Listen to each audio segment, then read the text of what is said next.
Hi. Welcome to my channel. My name is Emmy from Emmy Evolving. If this is your first time joining me, thank you for finding me. If this is not your first time, thank you for coming back. So, guys,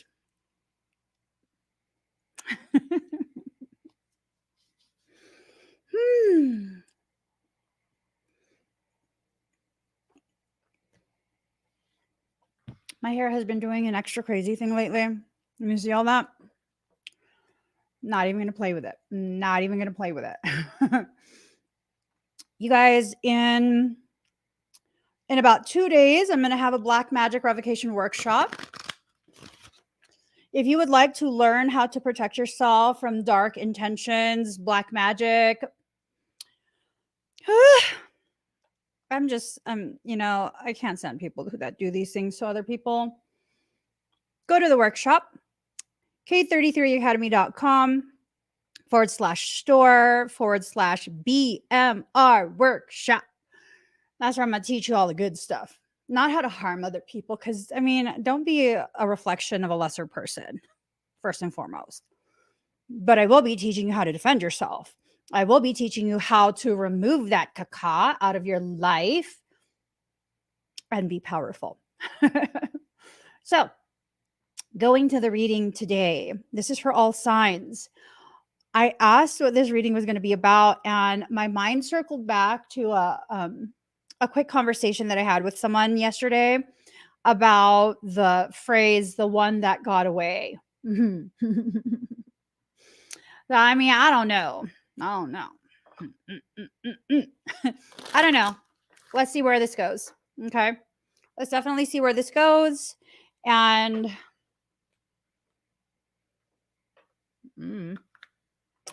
let's see. Is this an opportunity that got away from you? Is this you who got away from someone else? Like they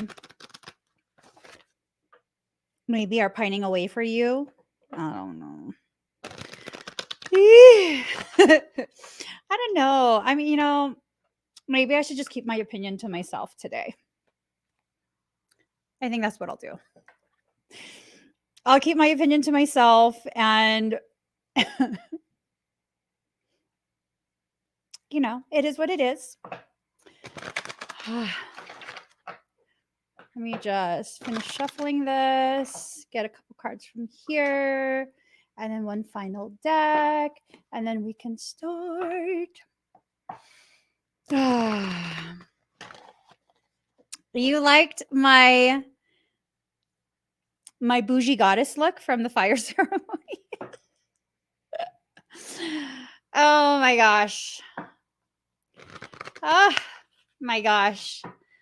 I'm still contemplating because, there are still some pieces of body blingage that I feel I need to have. But at the same time, I'm kind of like, is this a phase? I don't want to buy all this stuff and then just have it sit in a box somewhere like I usually end up doing. Because if this is just a phase, we just leave it. We enjoyed it one night. We enjoyed it for one night, and then it is what it is. Yeah, I don't know, guys. It's not that I didn't like it, because obviously I liked it if I wore it. But it just kind of part of it totally brought me back to the days where I used to do makeup for work, and I think that's what turned me off to it. What is the deadline to sign up for the workshop? Friday evening, Kitty Claw. If you'd like to sign up for the Black Magic Revocation workshop, which if you're dealing with a lot of darkness, and this is a comment to everyone, if you're dealing with a lot of darkness, a lot of people consistently trying so hard to derail your progress, your efforts, all of that, you really should consider the workshop. You really should. I believe the deadline to sign up would be tomorrow evening because it's on Saturday. It's coming up pretty quick. So I don't know. The link is in the pinned comment for every platform that I'm live on right now. K33academy.com/store/BMR workshop. BMR workshop. Anyways, your eyes were smiling throughout the live where you were the bling. Where I wore the bling? I don't know. That's the vibe when I work makeup. That's the vibe. I'm telling you. It's good, but it's also not, because when I wear makeup like that, at least, and have that vibe, nobody says no to me. Let me stop. Let me stop. I'm just joking. Totally just joking. Okay, so the one that got away. You're feeling very exposed right now. There's no guardian, right? There's no it's almost like feeling overexposed for some reason, as though you're trying to hide yourself from something, from some type of, I don't know, it's like from receiving something, right? You have to allow that mindset, that energy, that, I don't know, that way of existing to just be done, right? I think all of us should do this as a community, where we step forward out of our space of comfort and into the space where we actually belong. Does that make sense? Does that make sense? I don't know where we belong, though. I don't know where I belong. So I think the main thing here that we need to keep in the back of our mind as we see the rest of the cards is that even if you don't know where you belong, your soul does. Your soul absolutely knows where you belong, and you need to allow your soul to extract you and transplant you into the right place. I think one of the ways you can do that more easily is by no longer concerning yourself with the whole process of, these different things that are going on. Does that even make sense? Does that even make sense? I think for many of us, we concern ourselves with too much external stuff. And so you have to just allow yourself to exit out of that cycle. I don't know how it ties into the one that got away, but we're getting there. We're getting there. So first and foremost, stepping into a space of respecting the self, respecting your process, respecting the whole. Michael is super talking right now. You haven't talked to me all week. Stop talking to me now. I've had a fabulous week because he's been on mute. And now he's super. Why would you bring her back into my field? Oh my God. That's so rude. Hello, Marlene.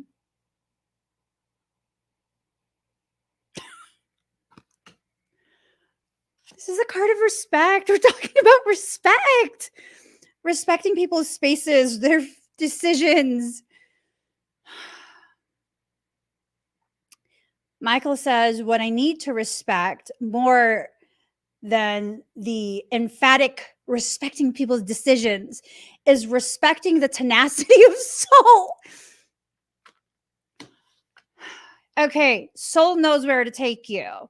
And sometimes in soul's effort to take you where you need to be, you're going to feel a little bit some kind of way. You're going to feel some kind of way. You're going to feel some kind of way. You just let yourself feel that kind of way, and then you keep it moving, okay? Just keep it moving. As part of whatever this is, you're going to feel moments of very much being disempowered. You're not necessarily actually being disempowered. You're just going to feel like it. Michael says, did I actually disempower you? I don't know. Will you stop me if I retaliate? Yes, he would stop me from retaliation. Okay. So, oh no, he says, correction, because he just nodded. So I said yes. He says, correction. I would shield whoever you are attempting to retaliate against until you come to your senses. To your senses. Well, when have I ever retaliated?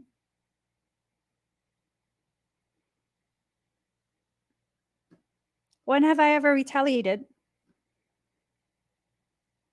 Never. Never. Retaliation is unhealthy. Retaliation causes you to become a lesser reflection of an even lesser consciousness. I don't retaliate because I'm not you, the person that's doing yucky things to me. I'm not you. That's you. That's your behavior. That would be your chosen response. And I'm not you. So that's why I don't retaliate. That doesn't mean I don't correct. Corrections are not based in a desire to cause harm that is equal in measure and suffering to the harm that was caused to you. Correction is trying to remove whatever dysfunction, whatever imbalance, whatever darkness and malignancy that's present so that you can remain unbothered. Correction is very different. It doesn't come from a place of emotion. The emotion can bring your awareness to the need to correct inappropriate behavior, but correction has nothing to do, again, with retaliation. So the one that got away, ooh, I'm seeing how this fits together. So someone played a game with you. To the person that played the games, how'd that work for you? Did it work for you? Clearly not if you're cross-watching here on my channel. It didn't work for you. You still can't let it go.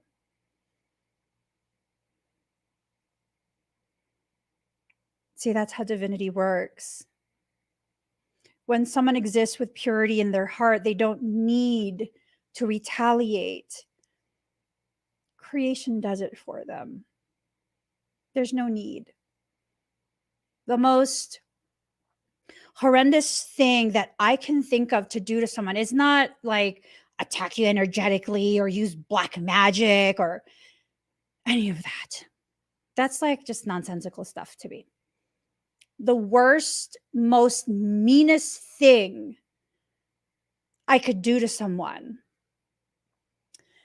is allow them to receive the love that I have the capacity to give completely, wholeheartedly, unrestricted, just be marinated in that. And then take the plug out and let that all drain and let them dry up in my absence. It's mean. Very, very mean of me. Where I will no longer acknowledge you. There's nothing to forgive. You don't exist to me anymore. Takes a lot to get me there. Usually several years of me tolerating your caca. Right? I know all the Pisceans can agree. You guys absolutely resonate.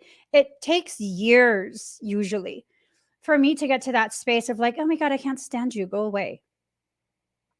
But I promise you, once I'm there, I'm anchored. I'm anchored right there. You will not move me. I will not care about anything you have to say. I don't care if you're sorry. I don't care if you're not. My life has gone forward. Go away. Just go away. Right? So there's this thing that's going on where it's like you're the one that got away. And I think if you're the one that got away from someone who had malicious intentions, yeah, who cares about their intentions? Just keep going. Just keep going. You're already done with them anyways. Just keep going. Don't let their caca continue to stink up your life. Close the window. Close the doors. let them stay outside, right? Leave them be outside. They are not your concern. They are not any of that. Now, I feel like there's going to be another meaning to the one that got away, and we're going to look into that, okay? So, whatever this current situation, this topic that we're on right now, it's a very unbalanced type of circumstance. And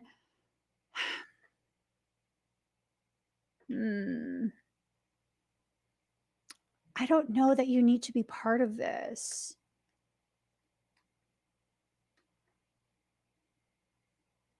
Michael is showing me this visual of when I do core work. Sometimes I'll do it's kind of like a kettlebell march where I get a kettlebell. And is it a ball or a bell? I don't know. It's like this big clunk of metal with a handle on it. I grab that. I use that and I stick my foot into it and I start lifting my foot up like you're going to step up onto a step. You just repeatedly lift it up, lower it very slow, lift it up, lower it very slow. And I, for the longest time, have had very weak flexor muscles, adductor, abductor muscles, and also my core has been atrophied. So, with that, the imbalance was needing to be corrected, and it's taken a lot of work. But here's the thing, part of the way I know that it is working and I'm becoming stronger is because I'm still aware of how I wobble when I do it, but I don't wobble as much. And sometimes when I first began incorporating this technique into my workout, I would need to hold on to something stationary. The cage for the Smith machine, one of the benches, whatever it is, I would need to hold on. So it's like this thing of maybe what's imbalanced has caused your attention to be focused on someone who you thought was stable. And as you were working on this imbalance within yourself, you were holding on to them, but they're rickety too. So it was actually creating more opportunity for you to be injured than it was for you to safely begin to empower yourself. Because I did that once on something that wasn't really, I was like, whoo, and I almost fell over. And that's when I learned, like, that's not something I should hold on to. I should hold on to something that is bigger than me, which is pretty much everything in the gym. Pretty much everything in the gym. And so I think what's happened as you've walked away from someone, whoever this is that you walked away from, you realize they didn't have the stability that would give you the stability to begin really working on the parts of you that were weak to begin with. We have to be very careful because some people, they will see this weakness, right? This perceived weakness, and they will offer their hand to you. And you will think like, oh, how sweet, you're offering to help me. But in reality, they're nowhere in the vicinity of helping you. They're trying to create a codependency. They're trying to create almost like a,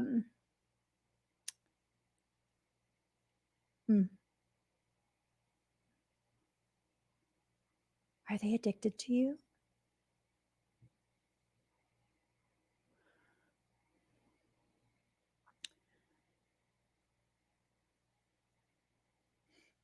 It feels like someone has gotten addicted to you.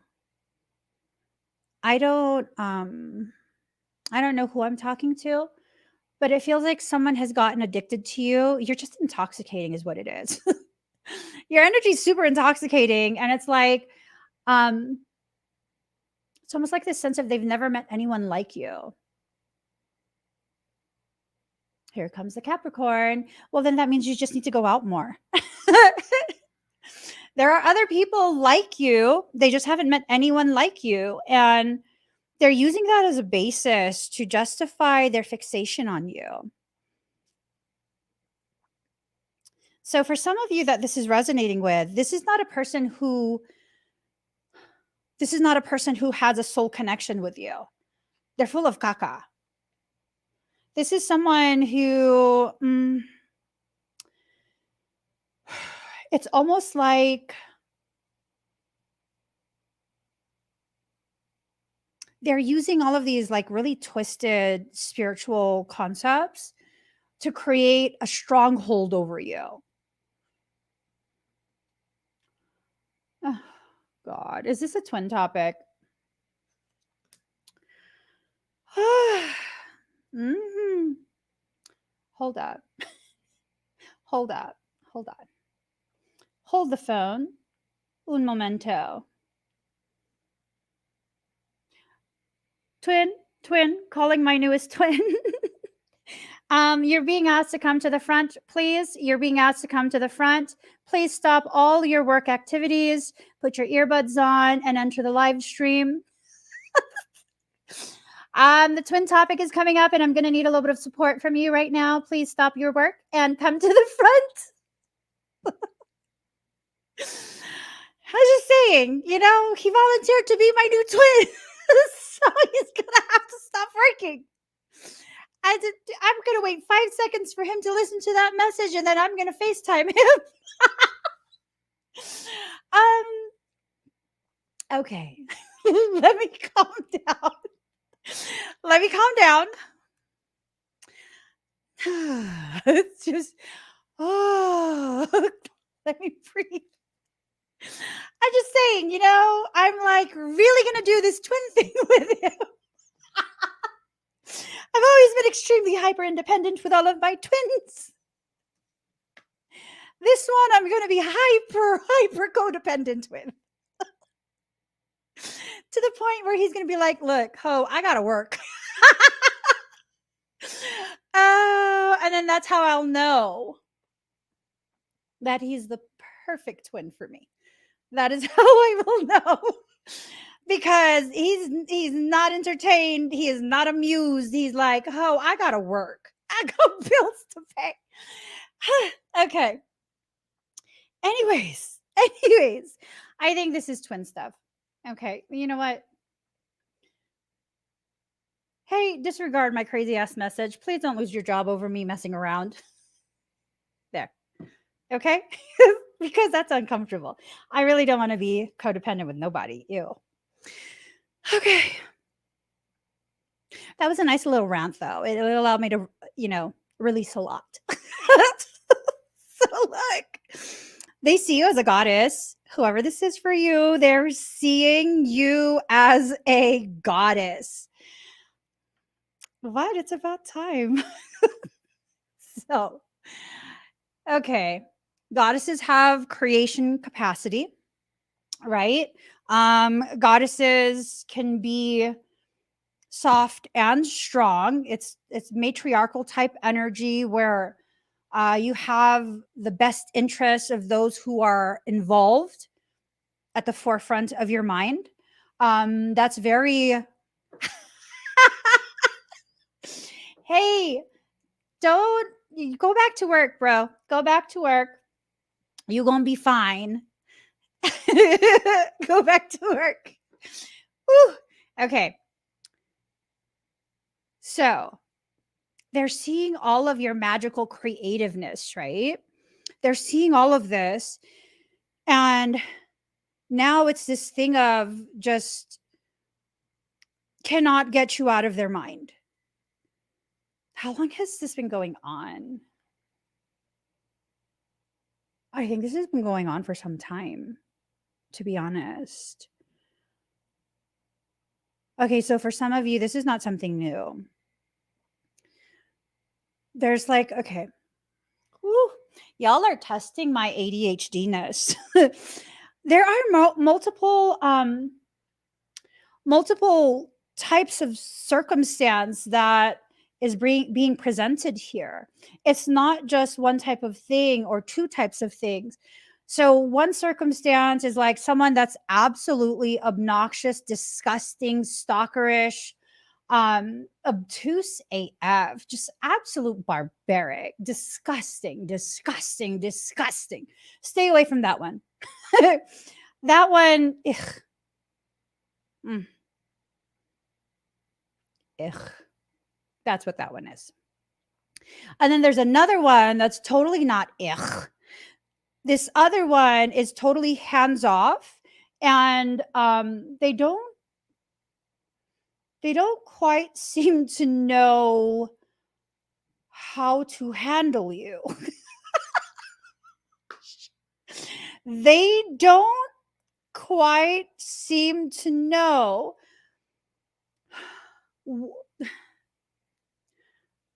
like you throw them for a loop every single time. They don't have malicious intentions towards you, but they just don't know how to go about approaching you because, I mean, I guess you and I are very similar. People just don't know what to do with me because they never know what they're going to get from me.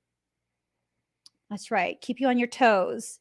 Got you feeling like you're wearing some Louboutins, some red bottoms. Yeah, no, they're very much on their toes. They don't want to misstep. They don't even want to wobble. It's more of they want to make sure they approach you in the most solid manner possible, and they're very respectful, right? They have a few different things that they are still kind of like loose ends being tied up. I don't know.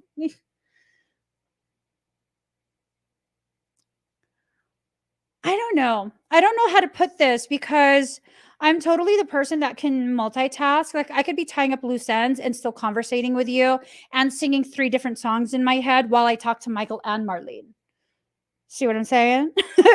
So for me, it's kind of like that's substandard. That falls below my expectations, my minimum expectations of people. You know? So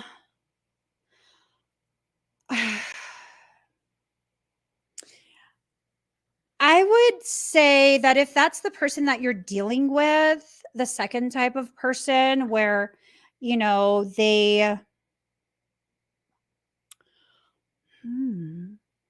like they can't make up their mind, they're so wishy-washy. I would very lovingly and gently encourage them to just make up your effing mind and stick with it. Like, stop. Stop wasting time with the dilly-dallying. And then there's a third type. This third type is just hot mess. It's a hot mess.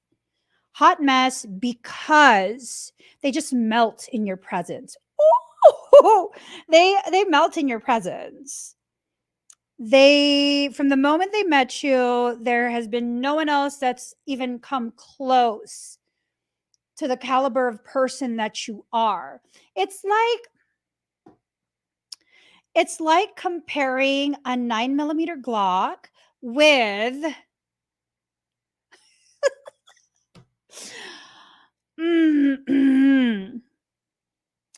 with a 50 cal. 9mm, 50 cal. Okay, they don't compare. They don't compare the range of a 50 cal, the use of a 50 cal. You're going from defensive to proactive. Okay, let me just calm down. Let me calm down. They're a hot mess. They're a hot mess over it. They literally don't know what to do. I'm assuming you walked away not so recently. They haven't been able to let it go. Let it go. Let it go. My brother sent me a video of my niece singing. I freaking adore this little girl. And she was singing her heart out. Oh my God. And he captions the video with, "If I hear let it go one more time." And I just could not help but laugh. Oh my God. Yeah. He even built a stage for her to sing on. Yeah, it's amazing. I love it. I love it. She's so loved. So this person cannot let it go.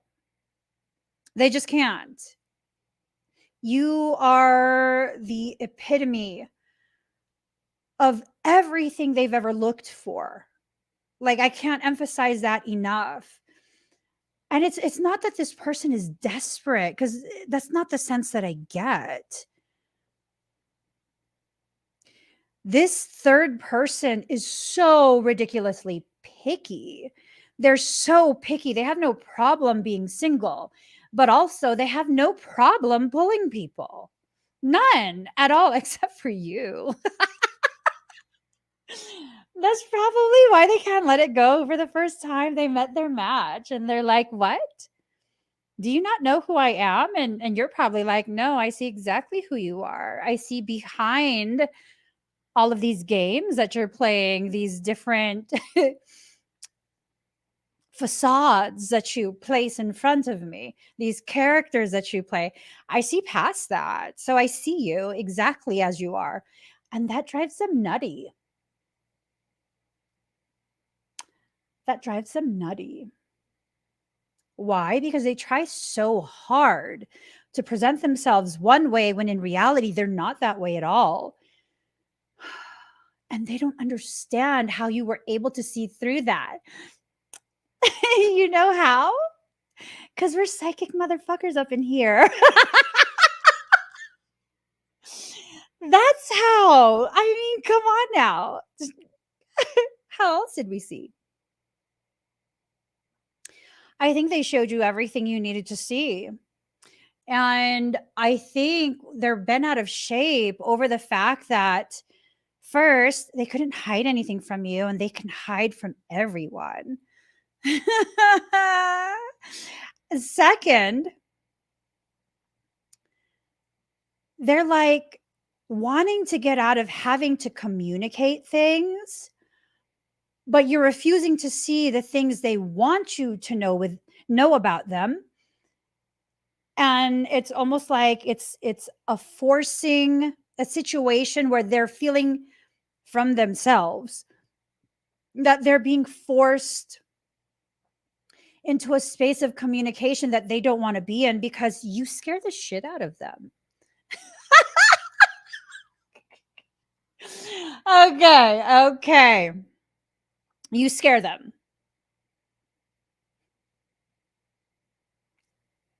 Spirit lead me.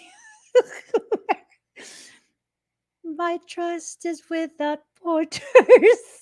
Let me Okay, you know what?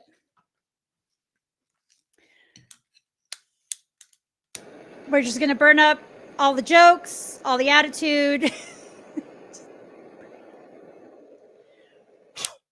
Okay, we burned it up. It's gone. It's gone. I'm gonna stop laughing at this because it's making people feel it's making people feel some type of way. Woo!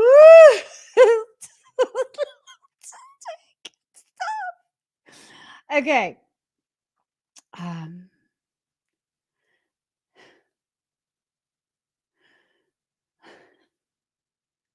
okay. You scare them.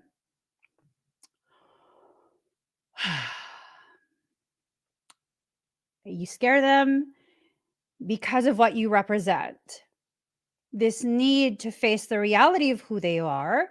And it's not like you're trying to scare them. As a matter of fact, the sense that I get is that you're very, very perturbed by the fact that they're scared. Look how much my hair is shrinking over this topic. The shrinkage is hitting me. Okay. But you're not trying to scare them. As a matter of fact, I'm feeling like you're getting so frustrated.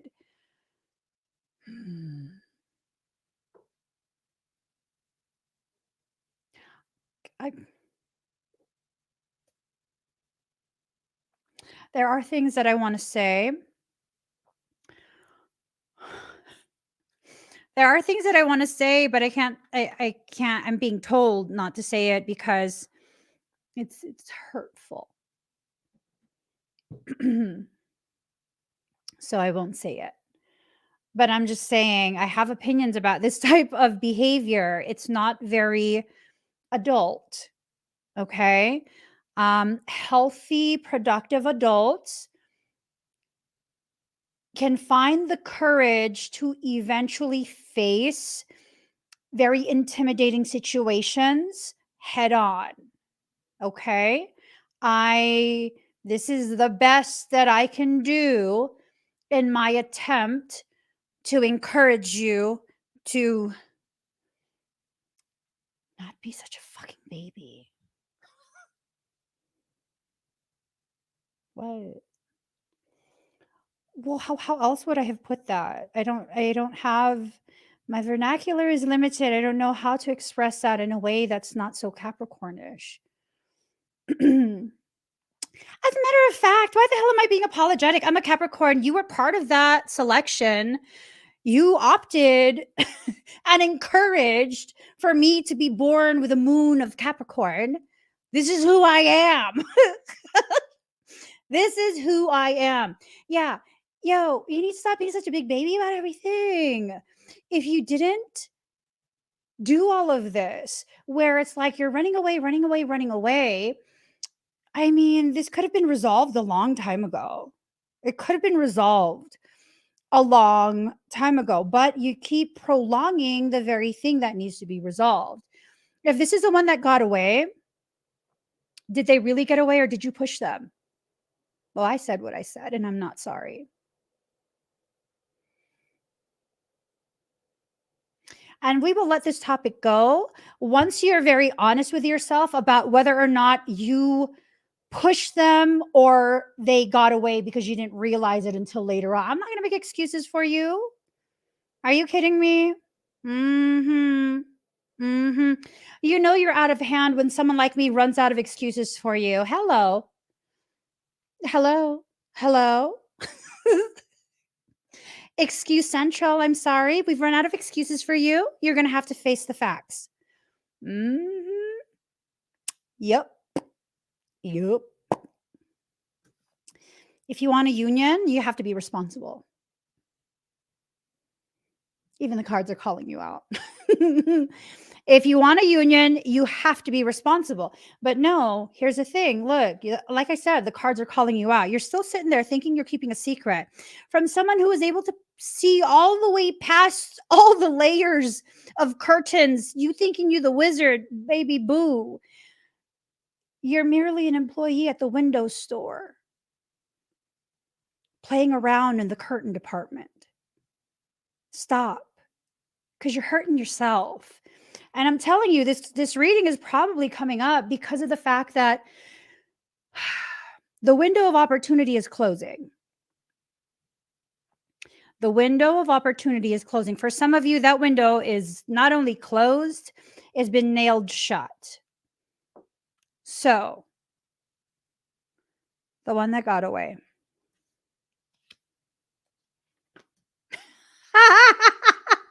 Oh, shit. Cards are calling you out. The cards are calling you out. All right. Mm-hmm. Hmm.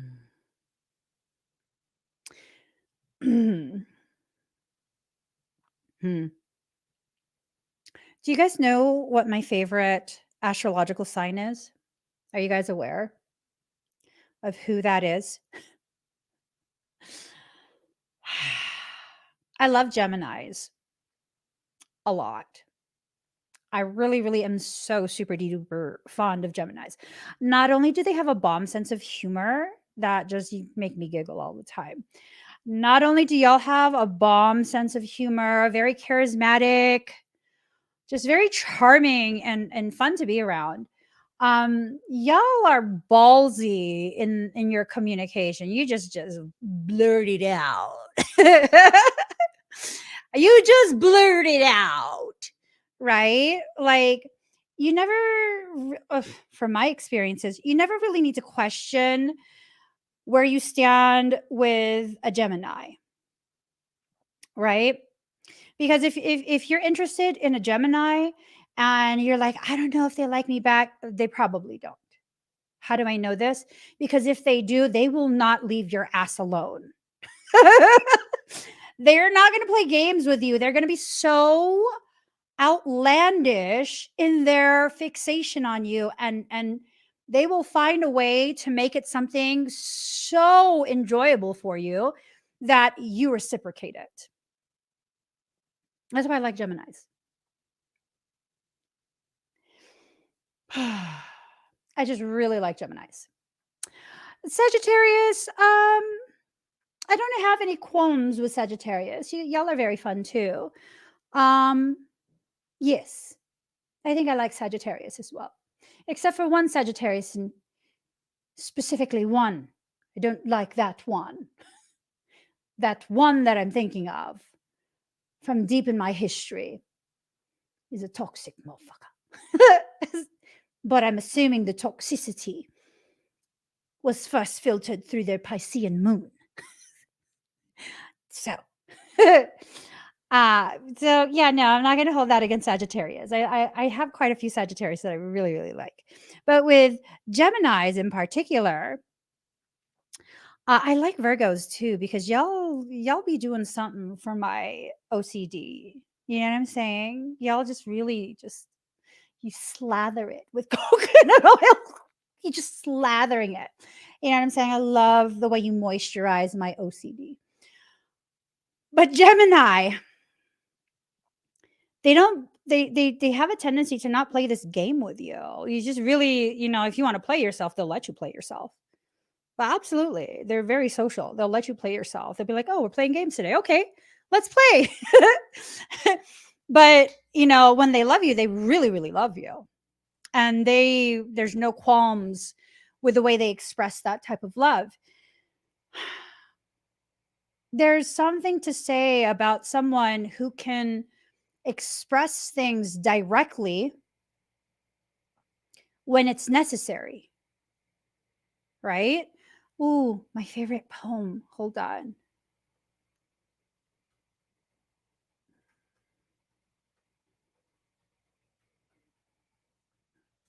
This one.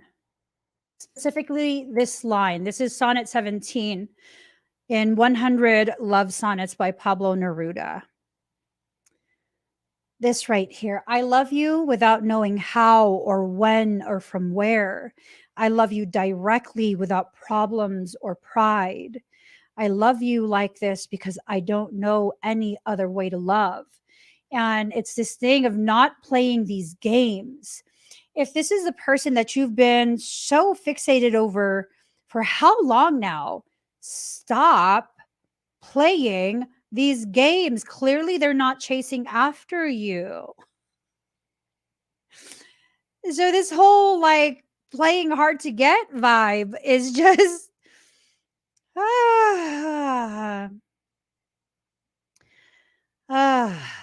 don't think it's working.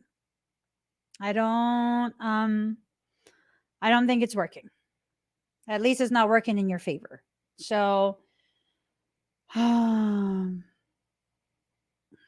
ooh, for those who are cross watching, I got a notification. Have you been feeling the strain of just having somewhere to go at night? Ooh, are you feeling overly exposed and vulnerable in that dark space that you're existing in right now? Are you afraid of the dark and alone in that darkness? You got to stop messing around. You just do. You got to stop messing around. One of the most attractive qualities of any person is their ability to be forthright, their ability to claim ownership over the ways in which they feel towards you. There have been times in the distant past where I have been very fascinated by the person that I'm in the process of getting to know, like just very fascinated by them. And it has the potentiality to go somewhere very far in regards to a romantic connection. How come I didn't end up with them?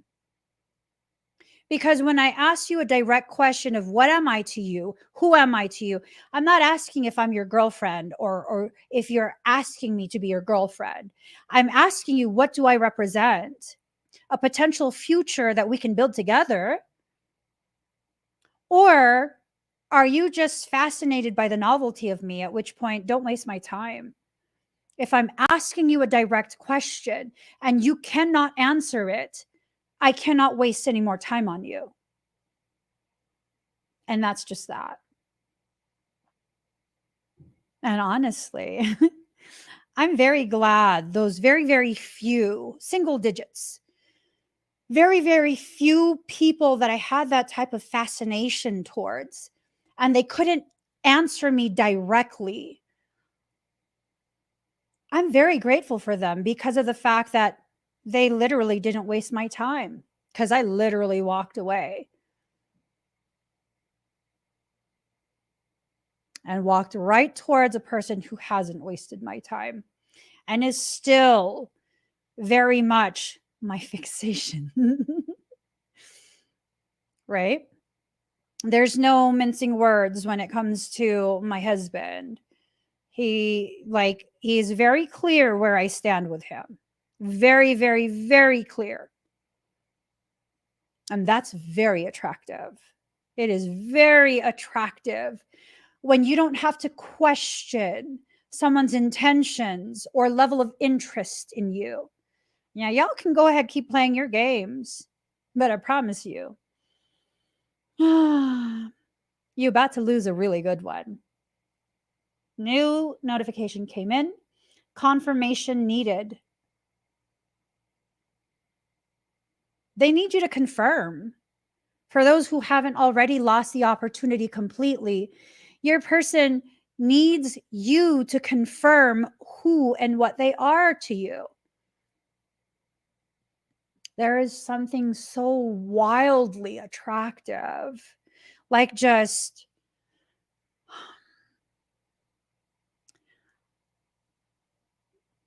intoxicating. It is intoxicating to someone like me, for an individual, to know they are taking a great risk in sharing something so vulnerable, but trusting me and trusting me with that type of vulnerability. Because it tells me one of two things. First and foremost, you have a healthy perception of me. You know I'm not a doormat. Secondly, it tells me you know you're not a doormat, because you have the strength to stand up to someone like me, and you're not afraid of being destroyed. You're not afraid of what I might do with the information you're giving me, because you know you'll survive no matter what. And not only will you survive, you'll thrive. And that you are presenting me with an opportunity to thrive together. That's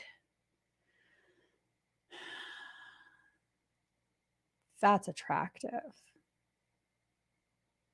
Yes. That's attractive. Viking soul, hey you. This as well. I believe what's yours doesn't come in confusion, just sincerity.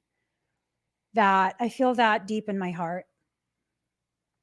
I feel that very, very deeply, because I do remember when I first began dating my husband, we had been dating for just a couple months, maybe 2 or 3 months or something like that.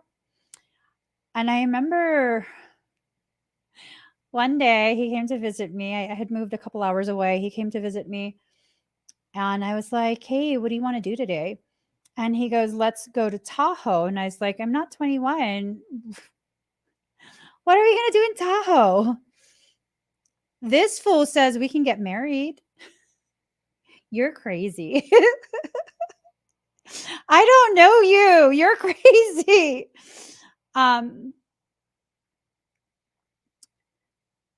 Crazy sincere. Crazy courageous. Yeah, now you laughing now, but he's like, LOL. Uh-huh. Yeah, I know. He was like, we could get married. I don't know you, fool. You stranger to me. But he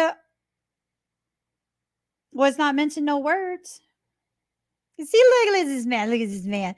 Stop it. You see what I'm saying? We've been together for 24 years, right? Is that right? I think so. We've been together for 24 years.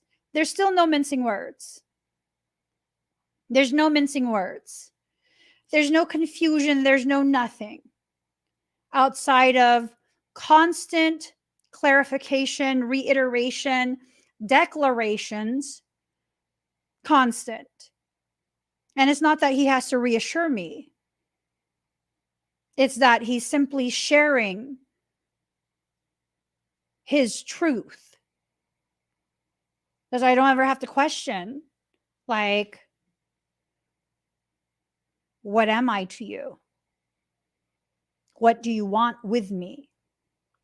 Right? So here's the thing. For some of you, the one that got away isn't completely away yet. There is a potential of fulfillment. So for those that's a message for the cross watcher. For those who are not the cross watcher, I mean, do you want to give this an opportunity? What have they done in the time that this has been going on? What happened? Was it merely a fear that was rooted in a lack of maturity, right? Or, I mean, were there games being played? And that might tap into the immaturity. Have they grown? In the time between now and way back then, have they grown? Have they matured? What have they done to show you and reassure you that the person they were in the past is no longer the person they are now? It's not enough for them to tell you this. Their actions have to be the first line of communication. Their actions and then their words, a reiteration of what their actions have already told you. What are they showing you that tells you they are suddenly worthy of you in the here and now? Don't just be giving people another chance if they've already hurt you tremendously, disappointed you tremendously, left you in a lurch, left you feeling like you were not enough. I don't give a damn if they were immature back then and now they're mature. Have they apologized with the entirety of their being for making you feel less than the goddess you actually are? Because if they haven't, I don't think so.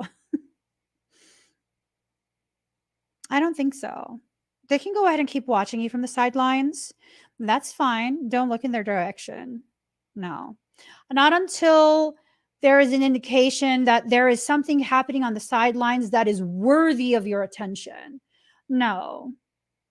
You need to start acting and being the absolute badass that you are. You are a hot commodity. Stop putting yourself in a bargain basement. I don't think so.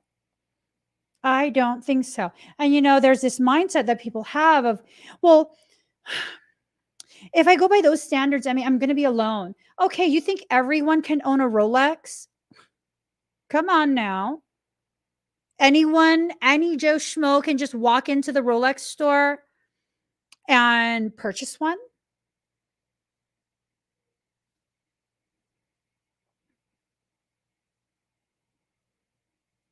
Did that diminish the value of a Rolex? It increased it. The exclusivity It causes an increase in your social value. When not everyone can access you.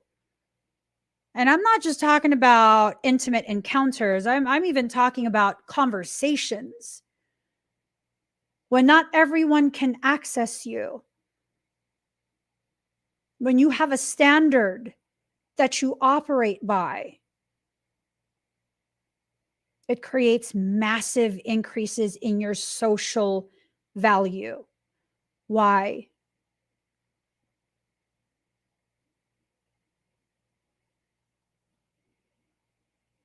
Because you're finally holding yourself to the standard that's worthy of you.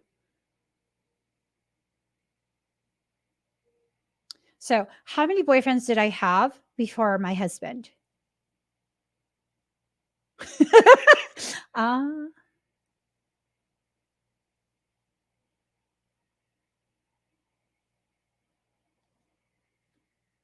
I don't know. I don't know. 3 or 4 boyfriends? I don't know. Yeah, I think like 3 or 4.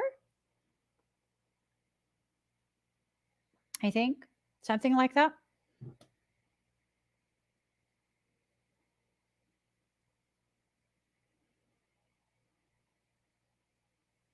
And everyone's over there like thinking that I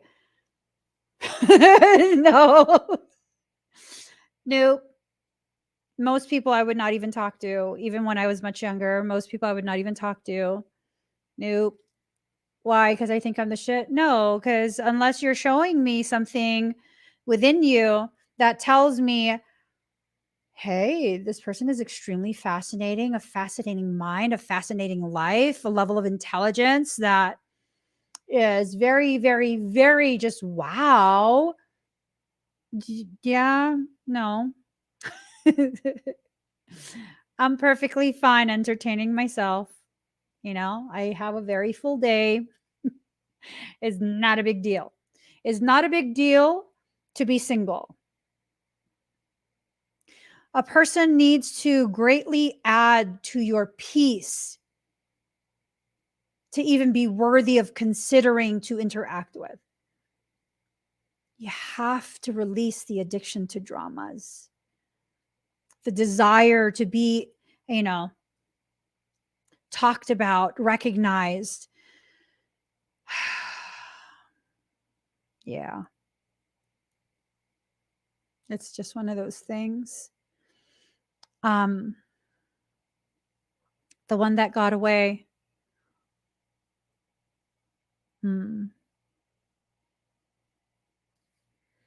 Power of attraction. I think something went upside down, and the attraction that you once felt,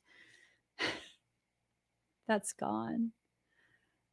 I think that's true for some of you, that once upon a time, something that you were so super duper drawn to, you're just no longer drawn to it. You know, you're no longer drawn to it, and you have to just come to terms with the ways in which you've carried forward, you've moved on. If you've moved on, and whoever this is for you,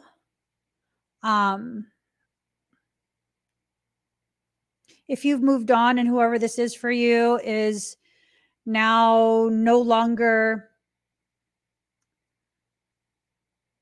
as intoxicating for you, right? Well, I mean, let's explore the concept of intoxication.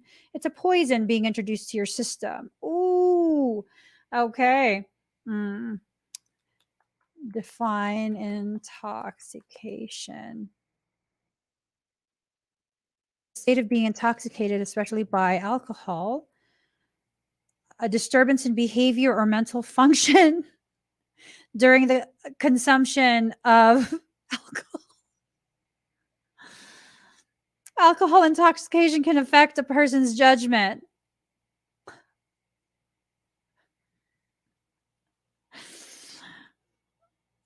So, is this person like alcohol for you? Is this person a poison to you? and because of the ways in which you're being poisoned. I mean, why do people drink every weekend? You know, like recreational drinking. I'm not even considering a full-blown drinking problem. I'm talking about just recreational drinking. You know, you go to the bar on the weekends, you go have some drinks with the ladies, you go on, you know, whatever. Like, why? That tipsy feeling is because your brain is being robbed of oxygen. It's being poisoned. So, intoxication is the point at which alcohol depresses the central nervous system so that mood and physical and mental abilities are noticeably changed. So, if this person intoxicates you, let me read that again. The point at which your central nervous system, mood, physical, and mental abilities are noticeably changed due to the depression of your central nervous system. Okay, let's do this. If you'd like to experience this, I want you to put hashtag truth. Okay, put hashtag truth. So what I'm going to do, for everyone that puts hashtag truth, I'm going to simulate the frequency of the person that you think this reading is about. Whoever it is that pops in your head, right? Whoever you think this reading is about, I'm going to simulate their frequency. How? Well, because it's all over your field. Things like that are super easy for me to read. And I can do it for multiple people simultaneously. So that's what I'm going to do. Hashtag truth. I'm going to simulate this person's frequency, and you tell me where you feel the frequency. I'm not going to be entering into your field. This is your body, your aura responding to their energy. Okay. So hold up. Let me just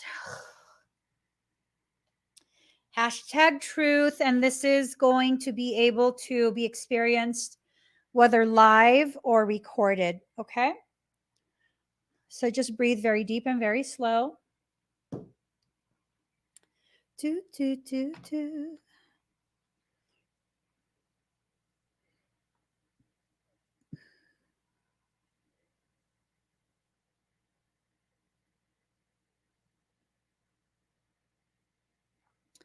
All right.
Yeah, I'll have some interesting connections.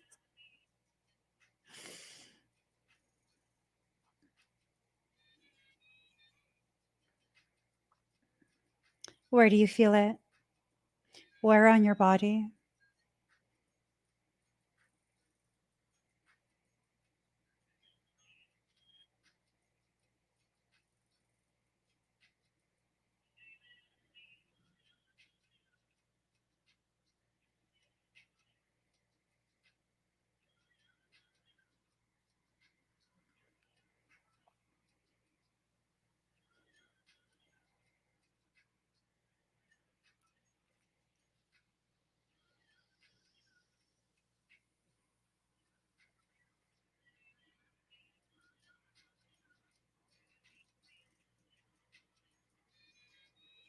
And I'll tell you guys why I'm asking. Okay.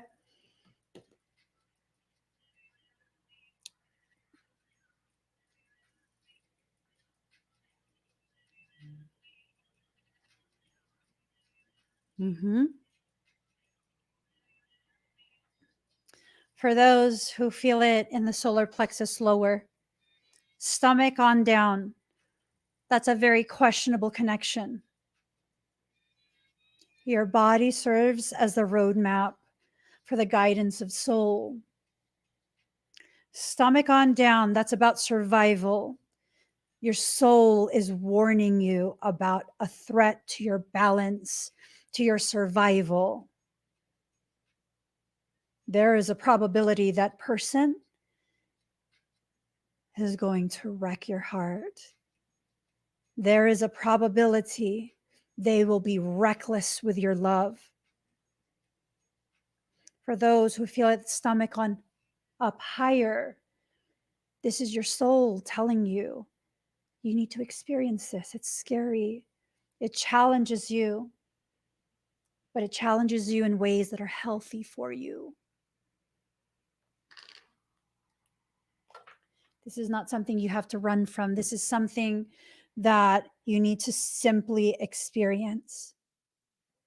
The higher the sensation is, the more it's about love, the more it's based in you receiving a love infused experience. People think, oh, I feel butterflies in my stomach. That's a demon, girl. Run! That is a demon. That is a mimic. That is a demon. We live in spaces at this point where everyone is so fixated on a twin flame connection. You know, you have more than one twin, right? You have more than one twin flame. What does that mean? Well, there's different aspects of you because you're so fractionated. There are different aspects of you that you need to face in this lifetime. And those twin flames will find you.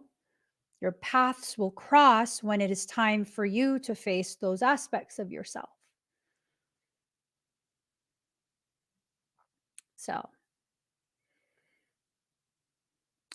what if it's both high and low feeling? Which one was more dominant, Caillou? Which one was more dominant? Because it could be something along the lines of something you need to experience, but the person has yet to decide, or maybe you have yet to decide whether or not you're going to go with like the higher level of experience or the one that is the more grimy road, if that makes sense. The one behind your head is probably your higher self talking to you. You see, the connection with the soul is not through the top of the head. It's not through the third eye. It's not through the heart or high heart. It's the back of the head. You seen the movie The Matrix? Those motherfuckers knew. They knew, and they were doing predictive programming through the entire Matrix series. They have access to information that is very close to what is stored in a private Akashic hallway. Mm-hmm. So the back of the head, that's the cord to the higher self. It's in the occipital button, right back there near the hairline. So your higher self is probably like trying to tug you away from whatever that is without knowing any other details. That's the sense. That's the sense that I get. So this power of attraction, be careful what you're drawn to. Sometimes you're drawn to the very opposite of what you actually are and what you actually need. Why? Well, to give you a totality of experience.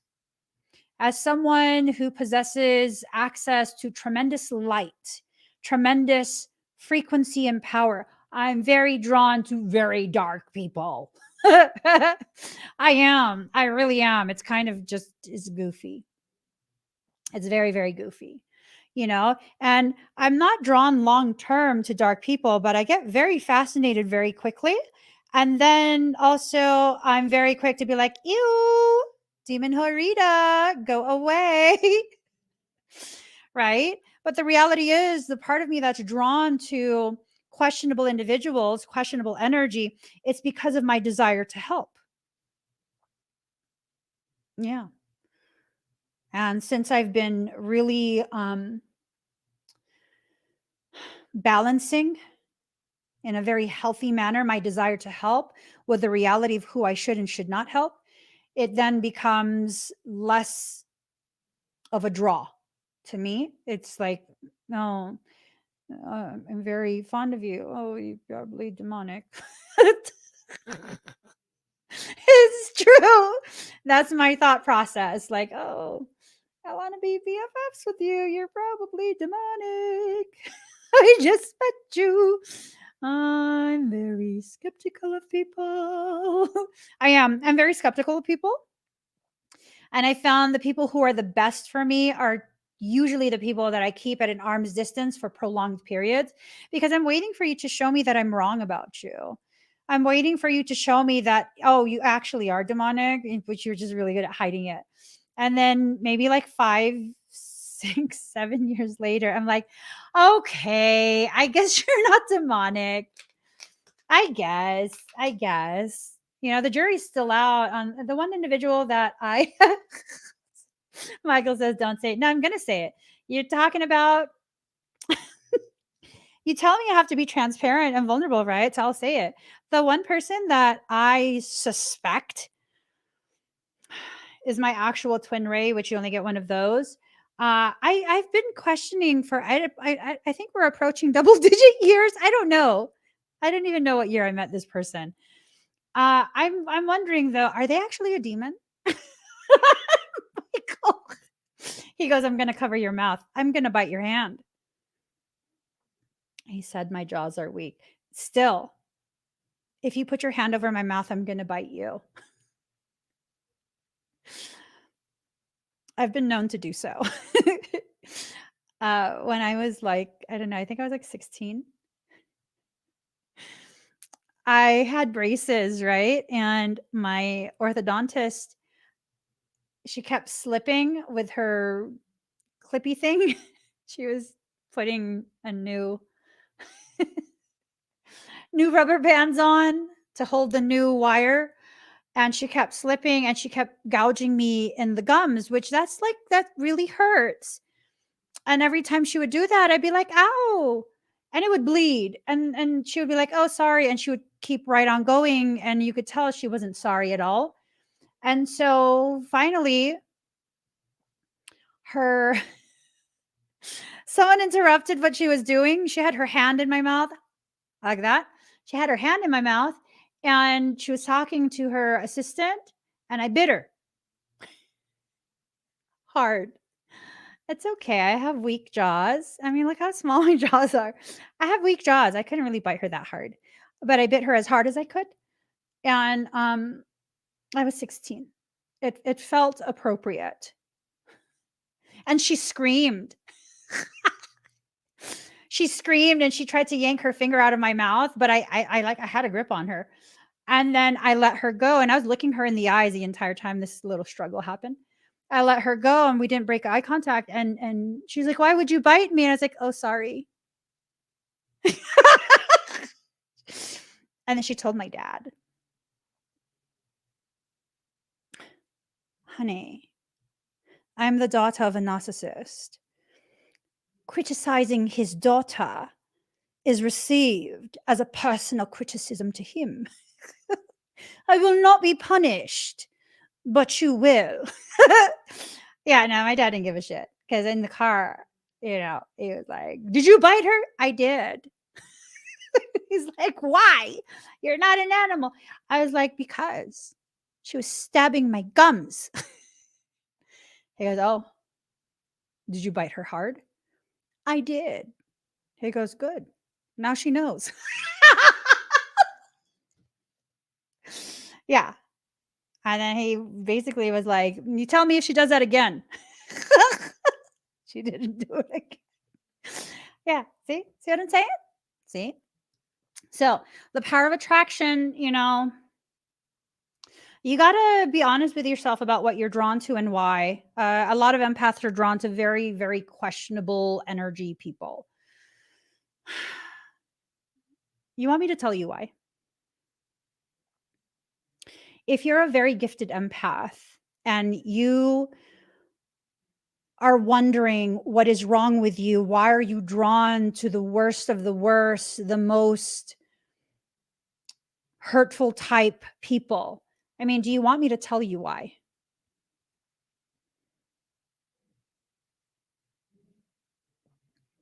You want me to tell you why? I mean, let me know. Let me know if you want me to tell you. Lisa has a guess. Lisa says, I think it's because Pisces wants to see the good in everyone. Mm, I think Pisceans have more than one eye. I think Pisceans have two eyes, one to see the good, one to see the bad. But just because you blind your eye that can see people's not so good things doesn't suddenly erase the not so good things about them. So, why are you drawn to the worst of the worst? Because you know they have the capacity, the willingness, and the ability to punish you for existing so that you could find an external validation for your internal pain. You feel badly for existing. You feel like you're the problem because you can see through all the bullshit. That's not a problem. That's a reality. You can see the reality and you don't want to believe the reality because we live in societies that tell us the reality is a lie and the lie is what is real. And it causes a sense of cognitive dissonance within you so profound that it hurts you to exist. And because you hurt, you rationalize it must be because I'm a bad person. No.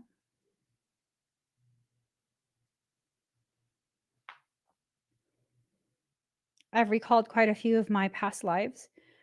They were very graphic. Very, very graphic. Quite a few of my past lives, very barbaric. I used to have a hard time comprehending how I could possibly be a good person in this life if quite a few of my past lives were so barbaric.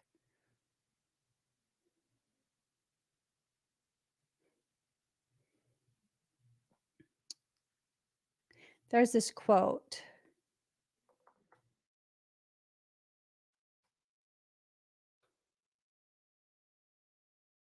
Let me find it.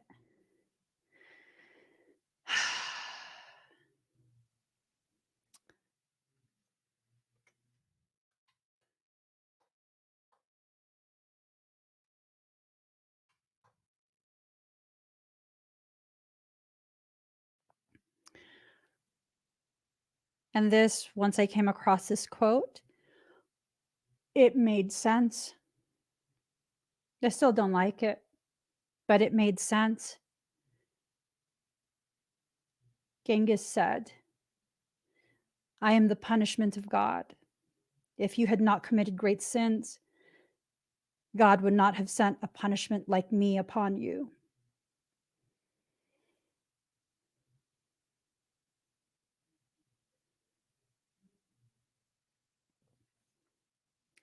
And so, although I don't like quite a few of the memories that came back to me, I understand it. I accept it. And in this lifetime, I am not those men. I am not those people anymore. And I had to experience those things to the degree that I did in order to remain as focused as I am in this life to not go down the wrong path. The path of darkness is a very slippery one, very easy to become consumed down to the core of your soul.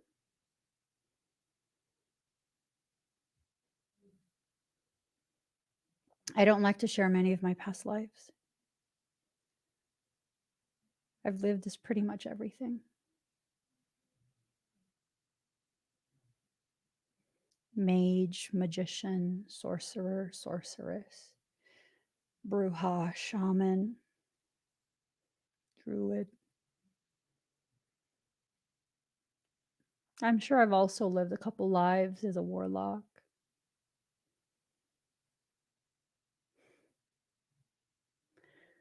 Very questionable path. I had to go through those lifetimes to understand the gravity of why I made a decision to have the life I have now. I had to be able to recall that. But until I became balanced in the reality of why I lived those lifetimes, I was afraid of myself. I was afraid of my power, my ability. What if I lose control? What if I harm people? Karma is not what we think. It is not a punishment. It's a miasmic distortion. It's a frozen light code. It's a frozen lesson. It's paused. Your learning was paused. That's it. Creation does not work in the duality of human nature.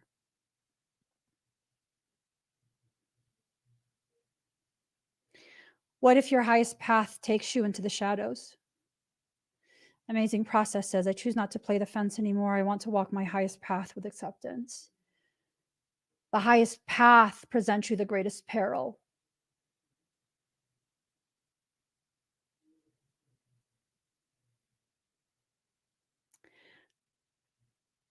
Watching a video by Dolores Cannon, she said, you can make as many mistakes as you want. You won't be judged. You just have to repeat those lessons again. Is this true? Why would you be judged if you're a fractal of Creator? Creator doesn't have the insecurities and self-hatred that humans do. Creator simply is. It's an omnipotent omnipresence, omnigenius. It is the source of omni-love. It is the entire field, right? So there was this movie, I believe it's called The Craft. I think that came out when I was like in high school, right? And there was this scene where the really wicked one, she was creepy. The really wicked girl says that if God and Satan were having a soccer match, the deity that she worships would be the field that God and Satan play on, and the sky and the sun and the moon and all of that, right?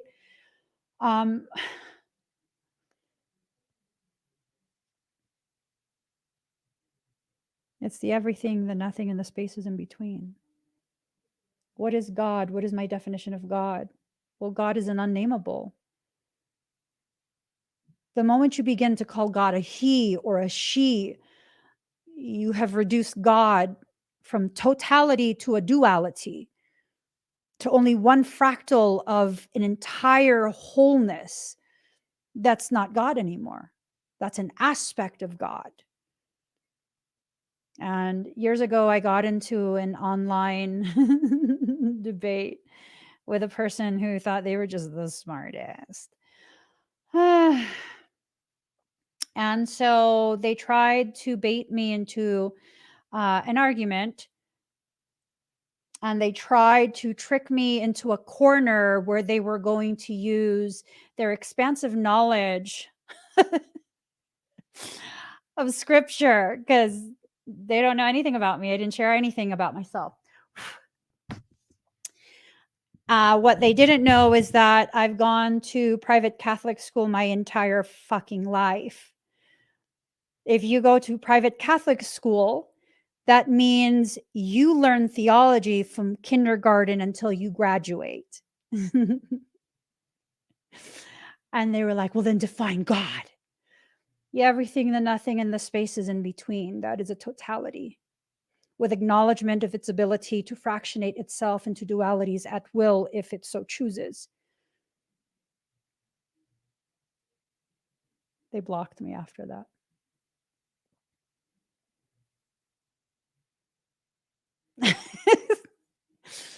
Yeah. They blocked me after that. Why? Because how do you argue that? You can't. And it's those type of people who think they know everything that causes you to feel as though, because you feel everything and the truth of what it is, that you are erroneous, that you are some type of abomination, that you are what? A mistake? Well, I mean, aren't those the same people that believe God is omnipotent, omnipresent, makes no mistakes except the day that God made me? I mean, you either believe what you're being told or you don't. At which case, why are you attacking me? But see, the thing with empaths is that we internalize all of this and we like to blame ourselves for all of this. No, honey, I'm so sorry to tell you, the things that you hate yourself for because someone else was hateful towards you, it's not because of you. They're hateful towards you because they don't even know their own truth. They don't know who they are. And God damn it, how do you think you have the right to be more free and more happy and at peace with yourself than me? That's the problem. They have that mindset. And when you take that in, then you start seeking out those same type of people, because that pain from that childhood wound, it just sticks. It sticks with you until you can find some goo gone or make some goo gone to take that stickiness right off.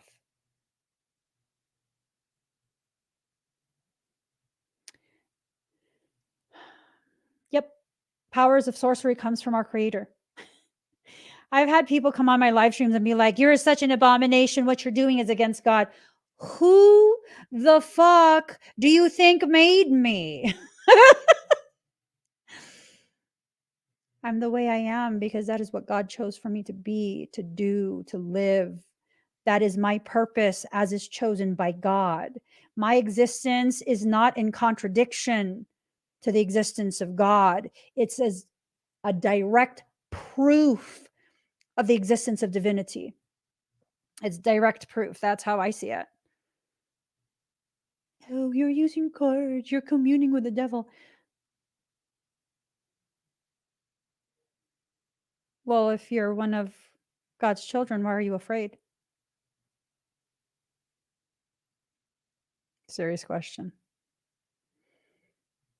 You're so righteous and living in the way that God tells you.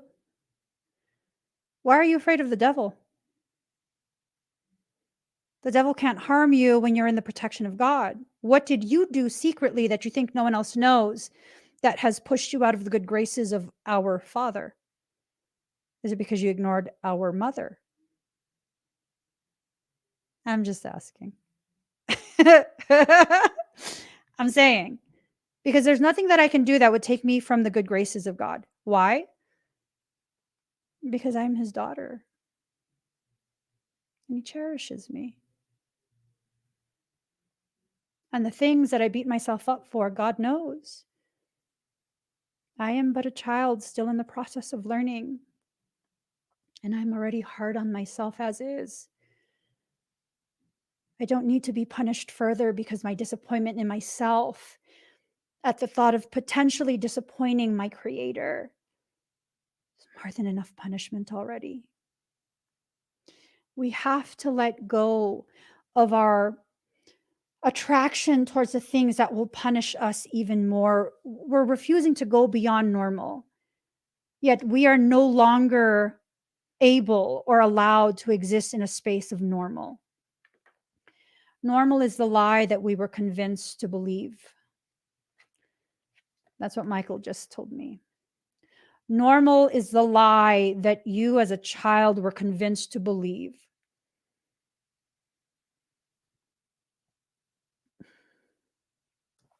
Card number 10, releasing allegiances. You have to let go of your commitment to your self-punishment, the one that got away. What if the one that got away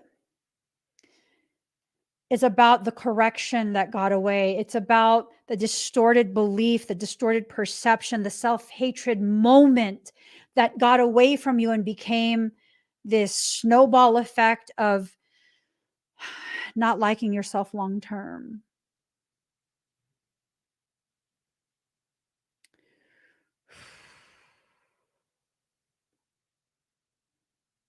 Mm.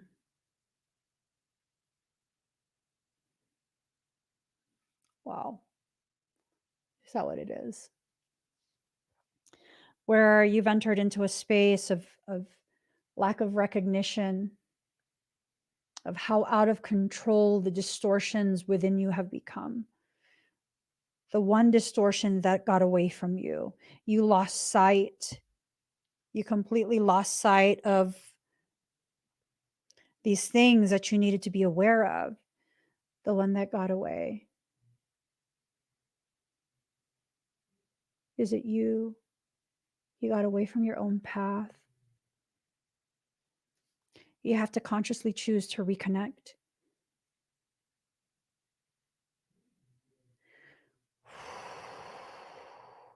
Ooh. Ooh, I got goosebumps. I got goosebumps. So I'm looking at this and I'm like, see, look, there's someone who's looking at you, the Piscean, they have no love in them, right? They're not covered by love. They're not covered or colored by love. This is someone who is petty and catty, and they're focused on you. They have a disdain for you. Fuck you, bitch. We don't like you either. I'm just saying, I got you guys. I got you. I got your back. Okay. So this hoochie right here don't like you. They don't like you. They want you to be out there in the darkness. They want you pushed out. They have no love. They are not clothed, wrapped in love. But then there's this one. And the initial thought is, see, this one's not even looking at you. This one is not watching the Piscean. This one has turned away from you, but no.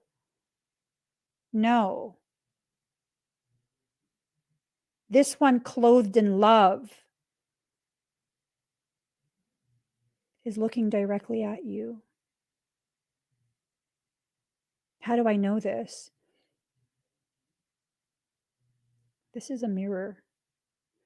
That's why you can see yourself and the disdain this person has. This one is looking straight at you, not just a reflection of you, not just the illusion of you. They're looking straight at you without blinking. They're looking at you, half naked in their truth. And the only parts that are covered are the most sacred, and it's covered in love. So it's this thing of like, it's that person who can't let go. And this is a person who has their personal power bound up. They're very controlled. They are very, very controlled with themselves and their power. And they watch you quietly, not saying a word, just observing. This is what they're seeing. Your power is released. You are in your element, wild as the wild thing that you are, in your element, unafraid of the bees, not afraid of being stung, releasing or in the process of releasing your allegiance to your own toxicity, to your own insecurities. That's why you're so irresistible to them.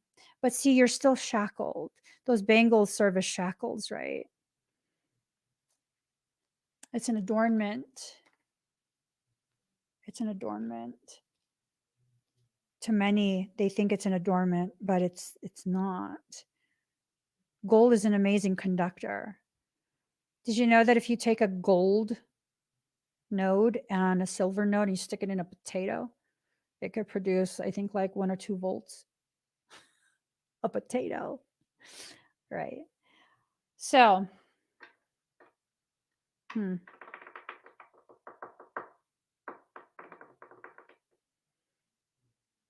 what is this? There's something that's being pushed forward. It's only a matter of time before something comes out of the mouth, and that's the key. That is the key to pushing this forward. It's only a matter of time. The cogs are definitely turning. This is someone super lost in thought, right? Super duper lost in thoughts of how to keep it together. But their soul is providing them this very, very high level of knowing. You trigger their process. You trigger their process, which causes some triggering of cognitive dissonance that exists inside them. You trigger their process in a way that allows for their ascension mechanics to speed up.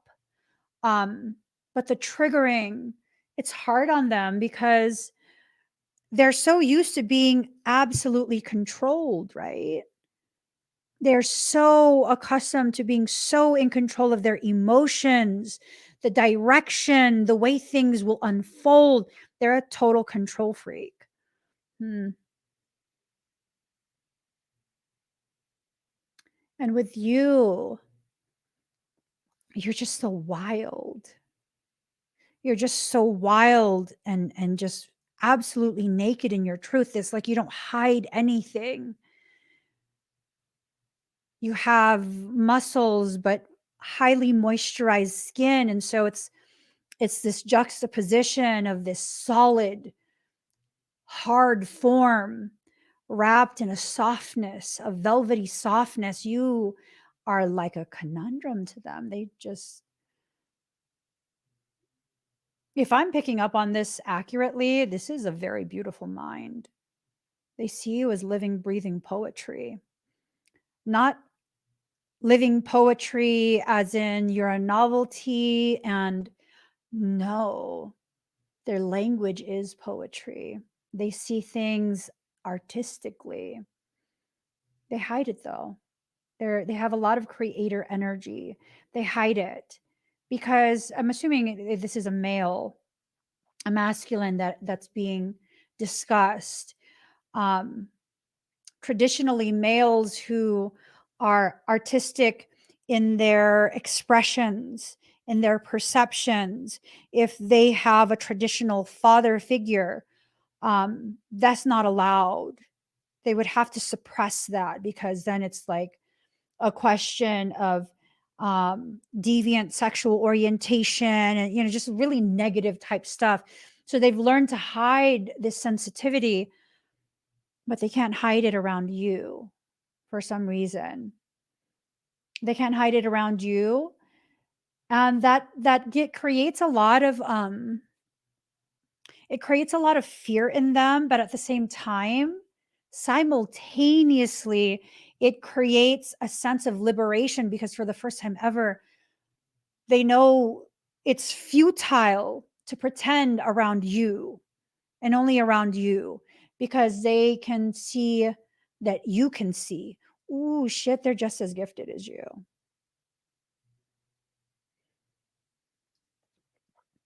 Your existence inspires them, inspires them. And it's almost like they're so lost in awe of you that they're willing to be stung by you. Oh my God, this is so they're willing to be stung by you. You're like a honeybee to them, right? They know that you are absolutely necessary for the continuation of their existence. You are necessary. And for people who love bees, if you are into bee conservation, you're aware that honeybees can only sting you one time. They're not afraid of being stung. They're afraid of what that action of you stinging them will do to you.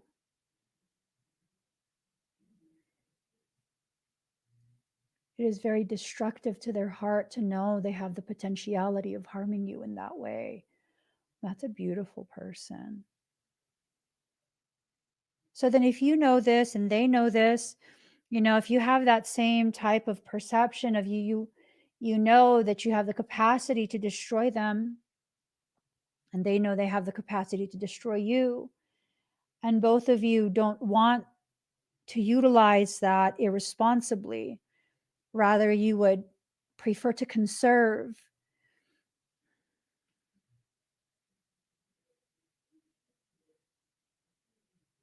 What's stopping the two of you from speaking?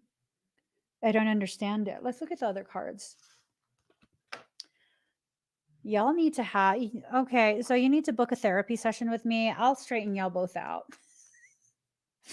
I will straighten the two of you out. I will let you know. Visions of life beyond death. Oh, God, that's so difficult. This is someone who totally sees this circumstance with you as, for however long this has been going on between you guys, this is like a continued existence of being on the cusp of death. Like every breath, every ragged breath might be the last one for them. Oh my gosh. You are the air that they breathe. Mm-hmm.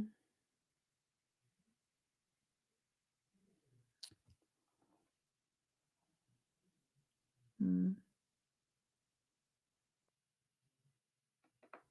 Do they even want to be romantic with you though? Do you want to be romantic with them? I think a lot of this I think a lot of this confusion, hesitation, and just unnecessary complication has more to do with the confusion between celestial, etheric, soul based connections and this very basic human concept of I'm attracted to you, so we need to do the ditty together and be in a romantic relationship together. You know,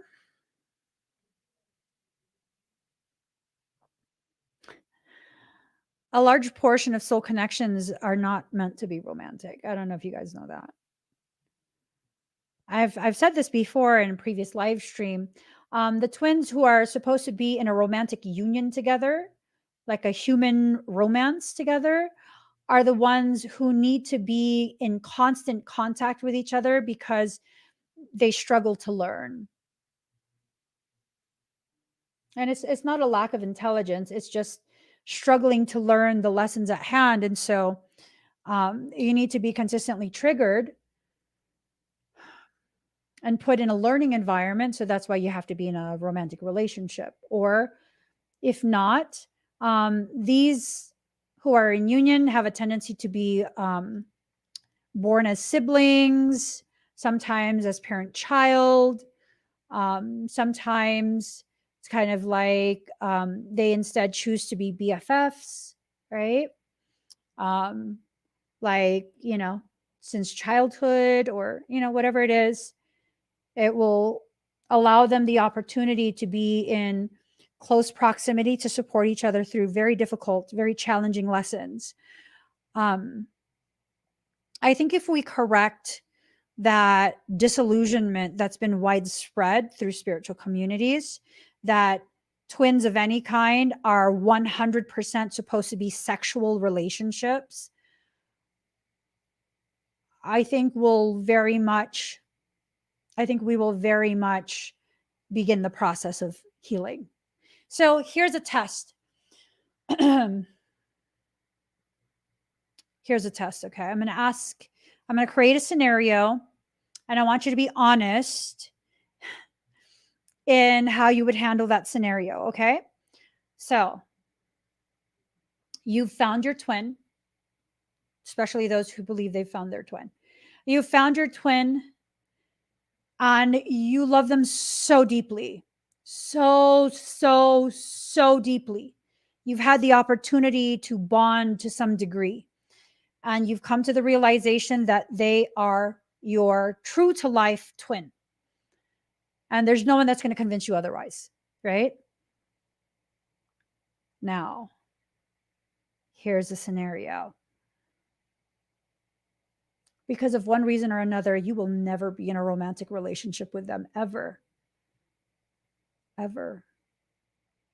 They might even hate you for their entire life. They will never respond to any of your messages.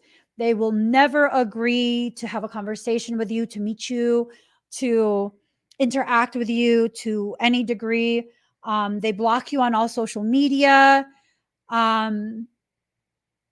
Anytime you find their phone number, they will block you or change their phone number. They're very, very they won't release any information about themselves and their lives in any way, shape, or form. Ever. You will never know how they were doing. How will you handle that?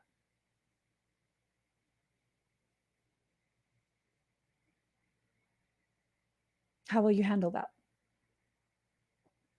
Put your answer in the comments and be truthful of how you would handle that. And I'll tell you what your answer means.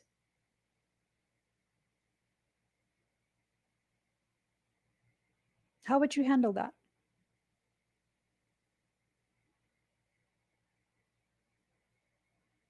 Would you be okay with it?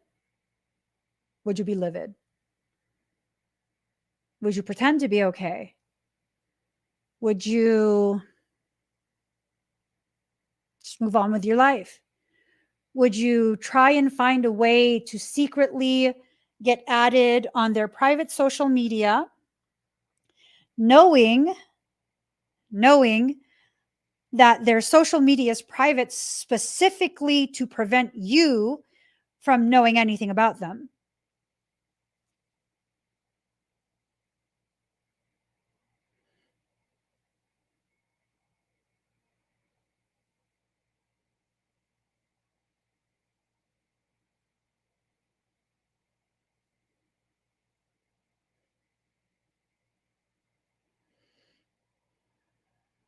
If you are not destroyed but empowered at the very same time, probably not your twin.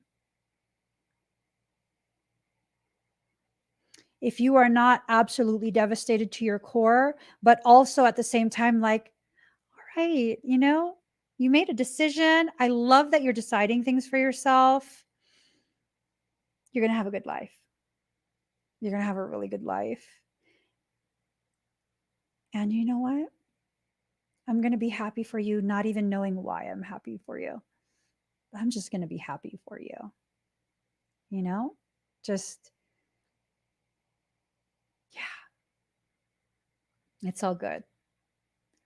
You don't owe me any explanations. You don't even need to put your social media on private or anything like that. Like, I will not go on there. I will not check in. I will not look for anything. There's no clues that I need to find to see if you're okay. I'm going to trust that you are a mirror of me and I'm okay, so you're okay.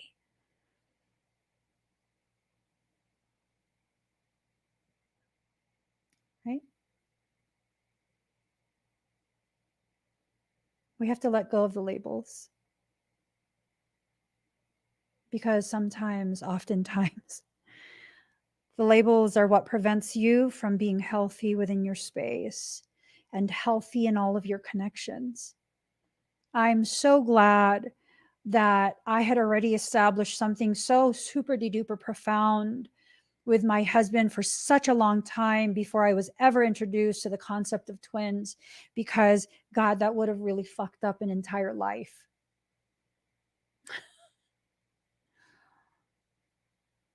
That would have. Because then I would have thought like, oh, well, what? Who am I supposed to be with then? I'm with the person I'm supposed to be with. No, he's not a twin. He's just the absolute love of my soul. Not my life, my soul. I am well aware of how many lifetimes it has taken for us to have the life we have right now. And nothing will take me from that.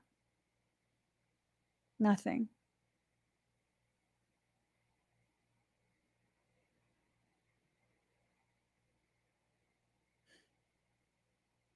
I would have missed out on something absolutely healing and empowering and beautiful. Had I known about the whole twin thing when I was younger, I was actually in a relationship with a twin flame right before my husband.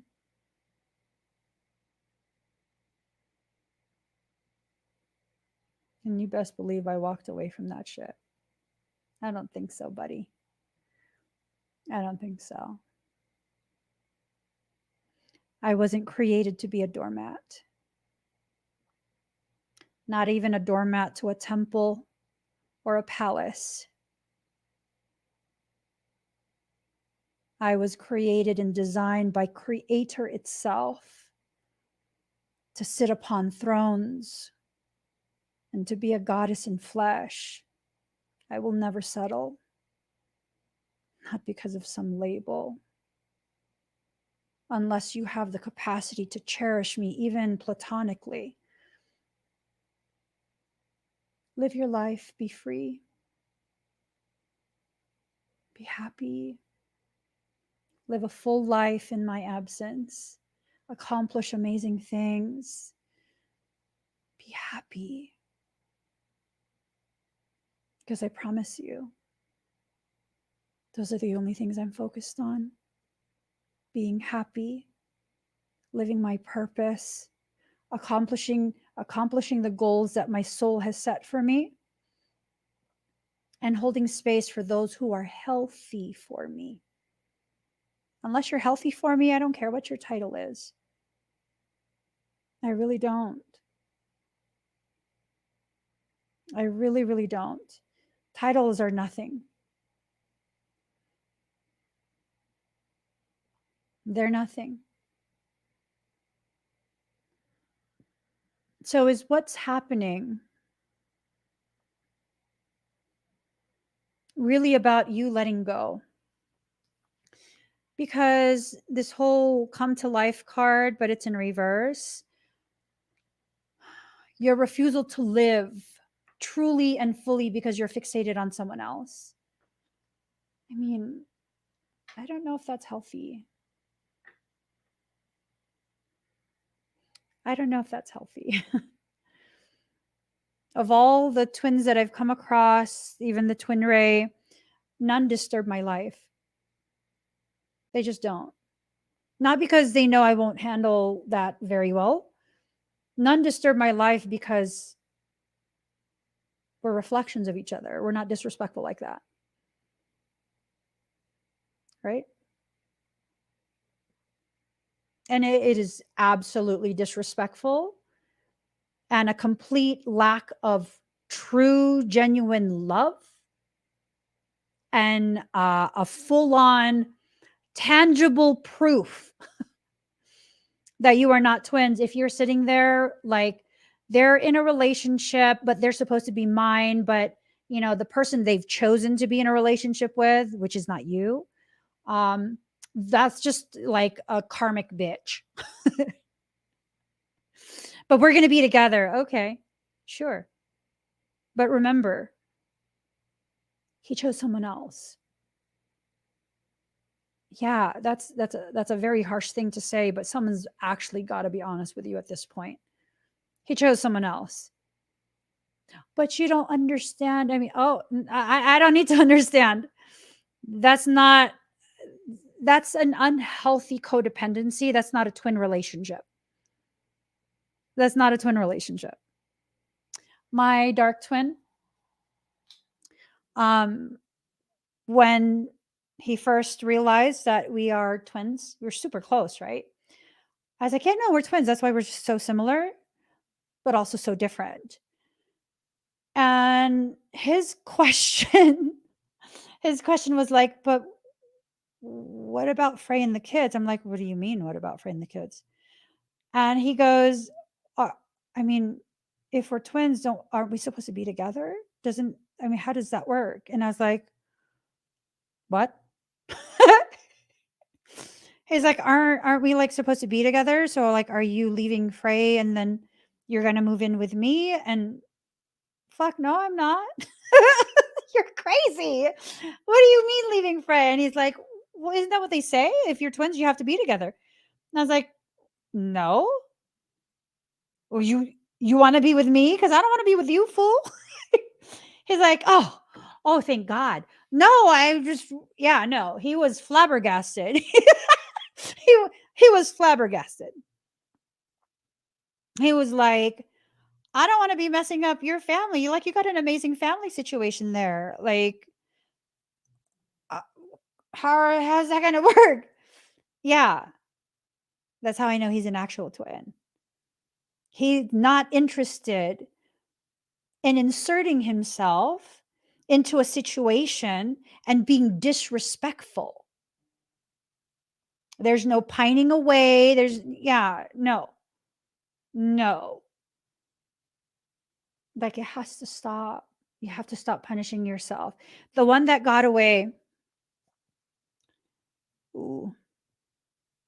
There's a potentiality. The one that got away is the bullet that you dodged. Ooh, shit. Serious question. Do you guys prefer me being Piscean or, letting that Capricorn energy out? Y'all, stop. Let it go. Just let it go. Let it go. Oof.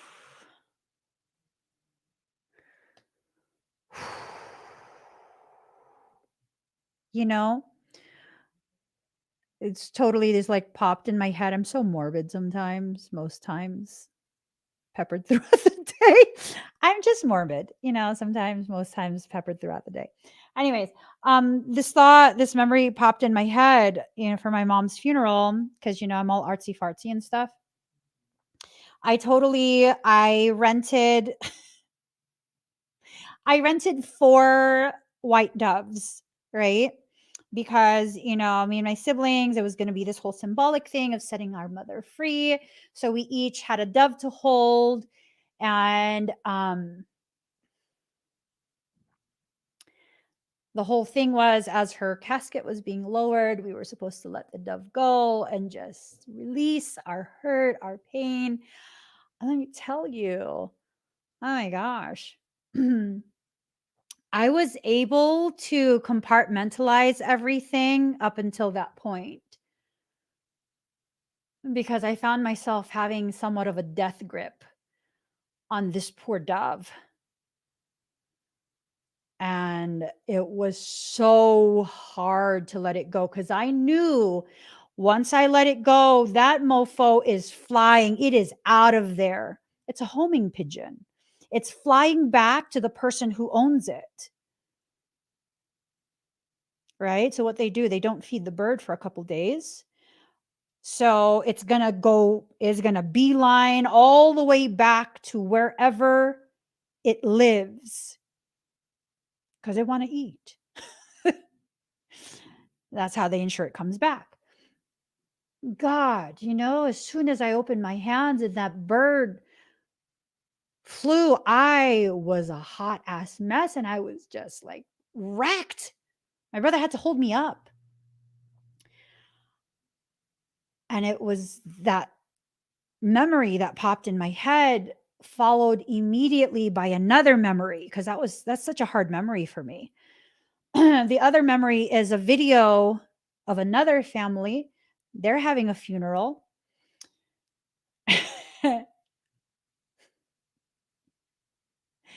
And this, I think, if I remember right, it was an older gentleman, and he was holding a homing pigeon too, a white dove.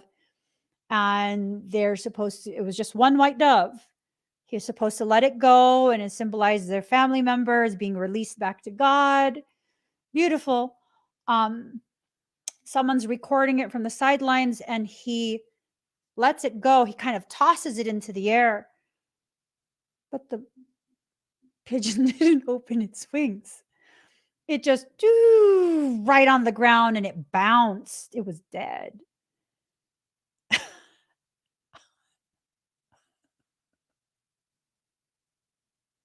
It was dead. The guy held it so tight.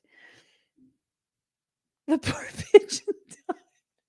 The poor pigeon died in his hands. It didn't fly away. It didn't recover. It was dead. And I could not stop watching the video over and over and over. Like, what did I just watch? And right now it was this thing of like, it was so hard to look back and see, like, it was just devastating to my heart to let that bird go. But it could have been worse. Because I mean, oh my gosh. When that bird flew away, it was this sense of like, my mom is leaving. Right? Like, I'm giving her the permission to move forward, to leave if she wants. I mean, how would I have taken that if my homing pigeon killed in my hands and dropped onto the line and bounced as it fell? Oh my God. I that would have been bad. That would have been real bad for me. As bad as you think it is to let this go, it might be worse to hold on to it. I mean, what are you going to do with a dead homing pigeon? I probably would have lost my shit if that happened to me, you know, being in the mindset, the frame of mind that I was already in that day. You know, I handled pretty much all of the planning and coordination for her entire memorial and funeral. I did her makeup myself. I was going to dress her myself, but the mortuary guy who ended up becoming fond of Frey and I, he ended up calling my husband daddy. He's like 6'7", and he goes, "Okay, daddy." I was like, "Oh, whoa, that don't sound right." But yeah, he was like, "No, I can't let you do that because it's just, yeah, no, that's too much for you. I can't let you do that." I was able to compartmentalize everything. Like, are you compartmentalizing everything to that degree because you don't want to let go? That's hard. That's hard. Letting go can happen one finger at a time, you know? And sometimes when you only have one finger left to hold on to things, maybe the healthiest thing you can do is recognize that whatever is truly connected to you never actually releases from you. And that you carry a part of that in your heart always.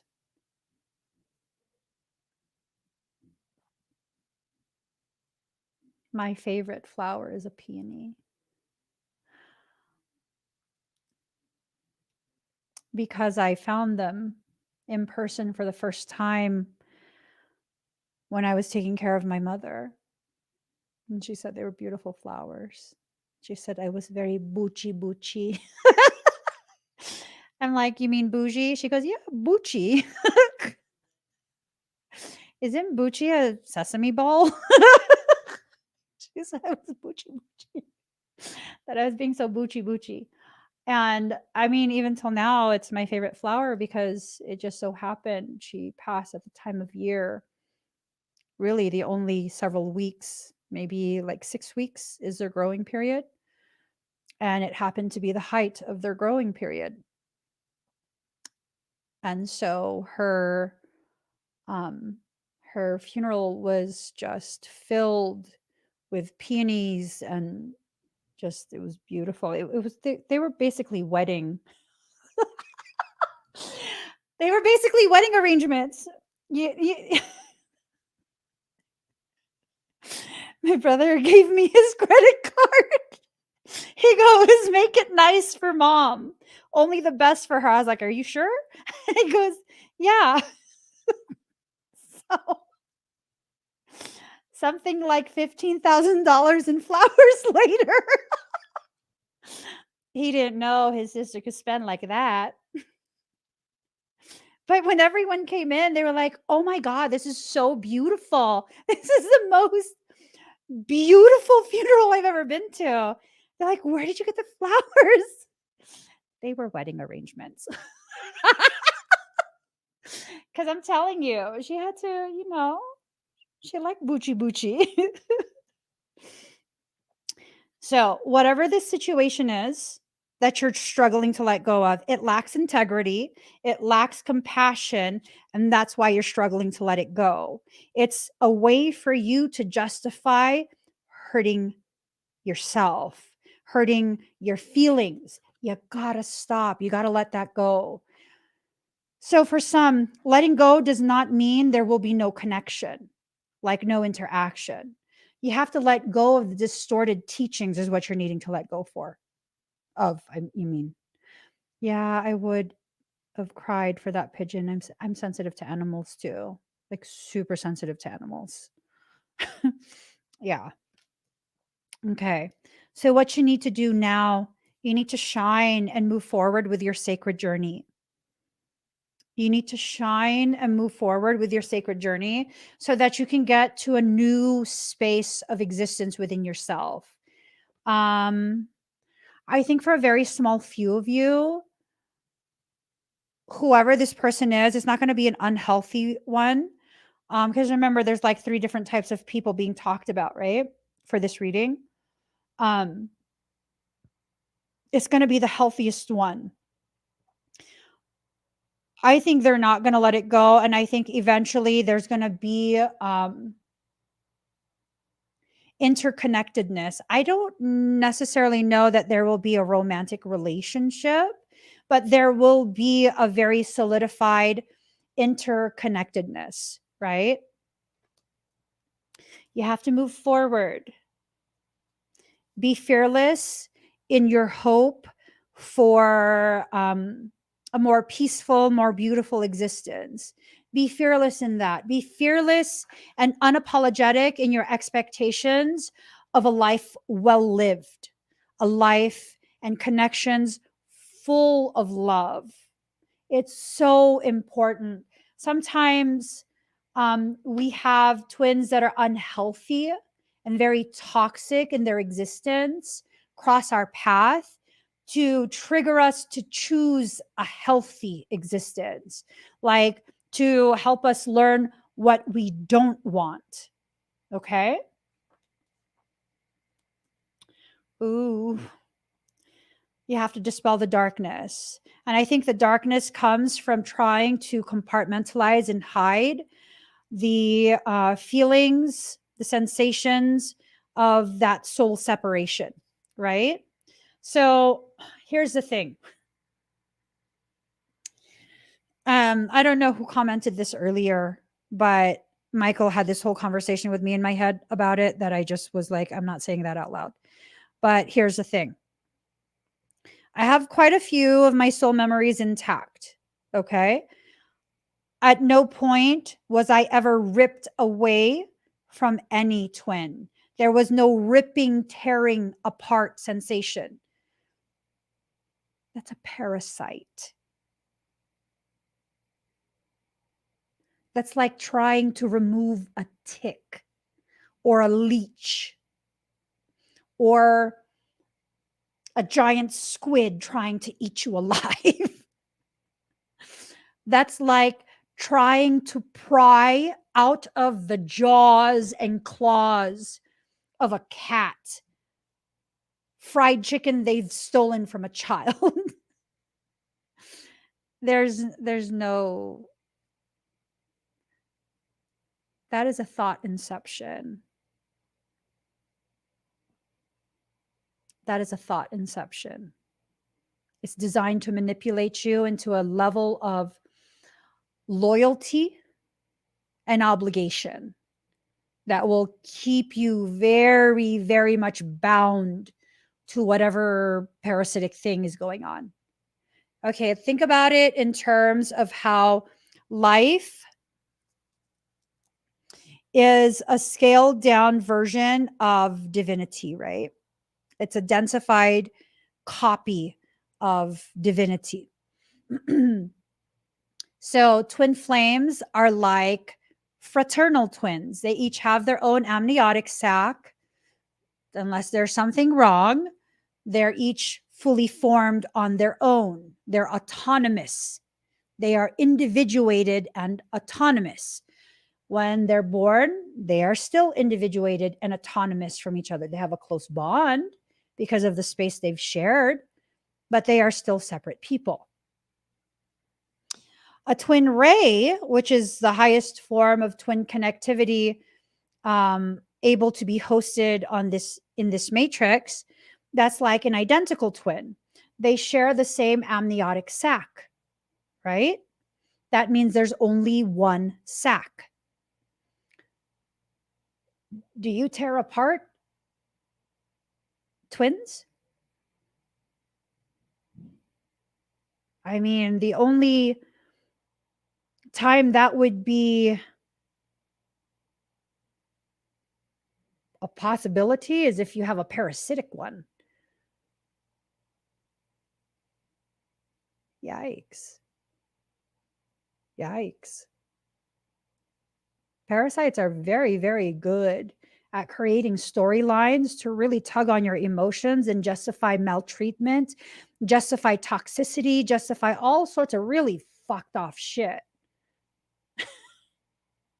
Some really fucked off shit. Mm-mm.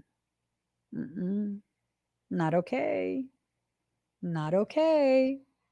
That's just as bad as the people who go out of their way to try and convince me that they're my twin and therefore I need to let them. I don't fucking think so, yo. I don't think so. I used to be very gentle in my correction and denial of that. Now I'm like, nope. I'm your what? Ooh, someone ban them, please. Yeah. You know, the stalker that I have, that the bullshit I'm dealing with in Switzerland is because that fucking Michael calls him idiot monkey. That fucking idiot monkey believed for how long that he's Jesus Christ and I'm Mary Magdalene, therefore I belong to him. And anything that keeps us apart, I guess what should die or something. I don't know. Don't be like that. Don't be like that. Don't be an idiot monkey. Don't. Don't do it. Don't do it. Don't play yourself. The things that are separated from you are things that don't belong in your life. They needed to be pushed away. You are being protected. You are being protected by that space that is created. Do not go out of your way to undo the protection you are being provided by soul. Like, stop. Think about it. Think about it. Reborn from shadow, but it's in reverse. There's a potentiality. For some of you, the person you're dealing with can never be reborn from shadow because that's a full-on organic portal. Organic portals are very, very good at mimicry. They're very, very good at regurgitation of hyper intellectual communication, meaning they will use words that they've heard someone else say because they think it makes them sound smart or as though they're an authority on some given subject. And they will choose the subject based on what they think will earn them more social equity. You just gotta let it go. Let it go. I don't know who needs to hear this. Someone is insisting, very silently insisting, like, no, she can't be talking to me. I'm absolutely talking to you. That's not a twin. That's not a twin. It's in reverse. That's not a twin. I'll just be blunt about it at this point. It's not a twin. I have no issues with twins. I get irritated by the subject being spoken about ad nauseum, but people who know me know I actually don't have an issue with twins. I don't. I have an issue with the toxicity that surrounds the subject matter because of the lies that were propagated. For those who have had private sessions with me and I'm like, oh, that's your twin. It's like no big deal to me. I'm not going to be like, ew, I think that's your twin. No. Your soul connections are your soul connections.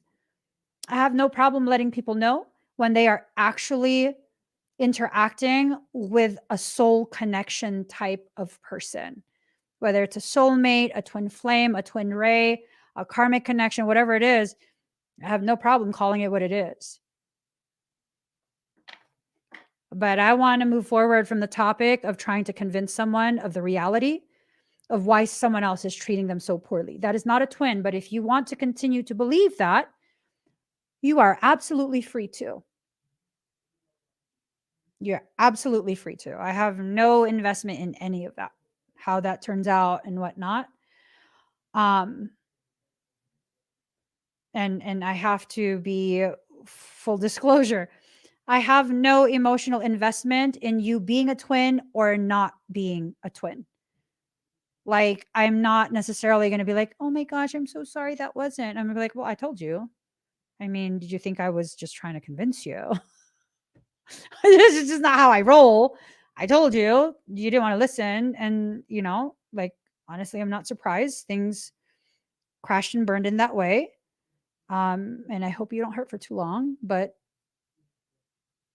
I mean, it doesn't make me feel good for someone to come to me later and be like, oh my God, you were so right. I'm not interested in being right. I'm just sharing with you what your soul is telling me to share with you. That's it. That's it. So for those who do want to listen, rejuvenation sigil. You're going to be rejuvenated, but first you have to pull in your energy. Does a cactus live in an inhospitable environment long term by squandering its resources, squandering its energy, squandering its hydroplasma? No, it pulls it into its core. It holds on to it. It utilizes its life essence in a very responsible manner, right? It's aware of what's happening to some degree. If you're going to live in an inhospitable environment and you're going to be a bleeding heart,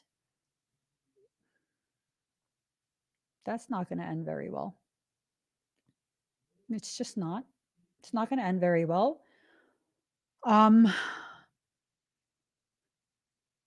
We all make our decisions. And once you make your decision after a certain point, you can't undo that decision. You have to carry it all the way through and live the consequences of those decisions, right? Whether they're good consequences, bad consequences, consequence is a consequence. My kids all know this. Every decision carries with it a consequence. Whether it's a good one or a bad one, it's really up to you. But every decision comes with a consequence. Every causation leads to an effect. Cause and effect. So, attract sigil. Oh my God. Okay. I don't know who needs to hear this. I don't know if it is you or your cross watcher, or if you are a cross watcher.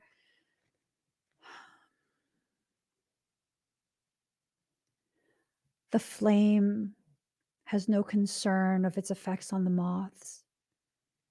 It will simply do what it's created to do. Burn. If you want to play with fire, you will eventually burn. How do we fix this, Emmy? Don't play with fire unless you're a dragon. I mean, you know, stop playing with things that you know will hurt you, that you know will harm you. A gamble is a gamble is a gamble. You're taking a gamble. You might win, you might not. That's just kind of the reality of it, right? Observe, Sigil.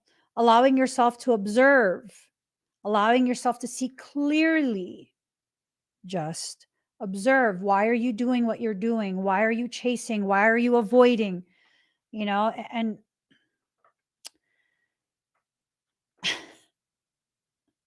the whole concept of chaser and runner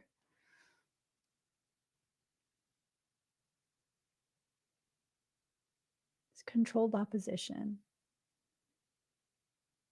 About 90 to 95% of the information that is readily released, labeled, marketed as spiritual, it's infiltrated information. It's been tainted. It is only half a truth, which is more dangerous than a full-on lie. Why? Because it creates division. There's enough truth that it's hard to prove as a full-on lie, but enough lie that it will devastate the environment that it's allowed to grow in.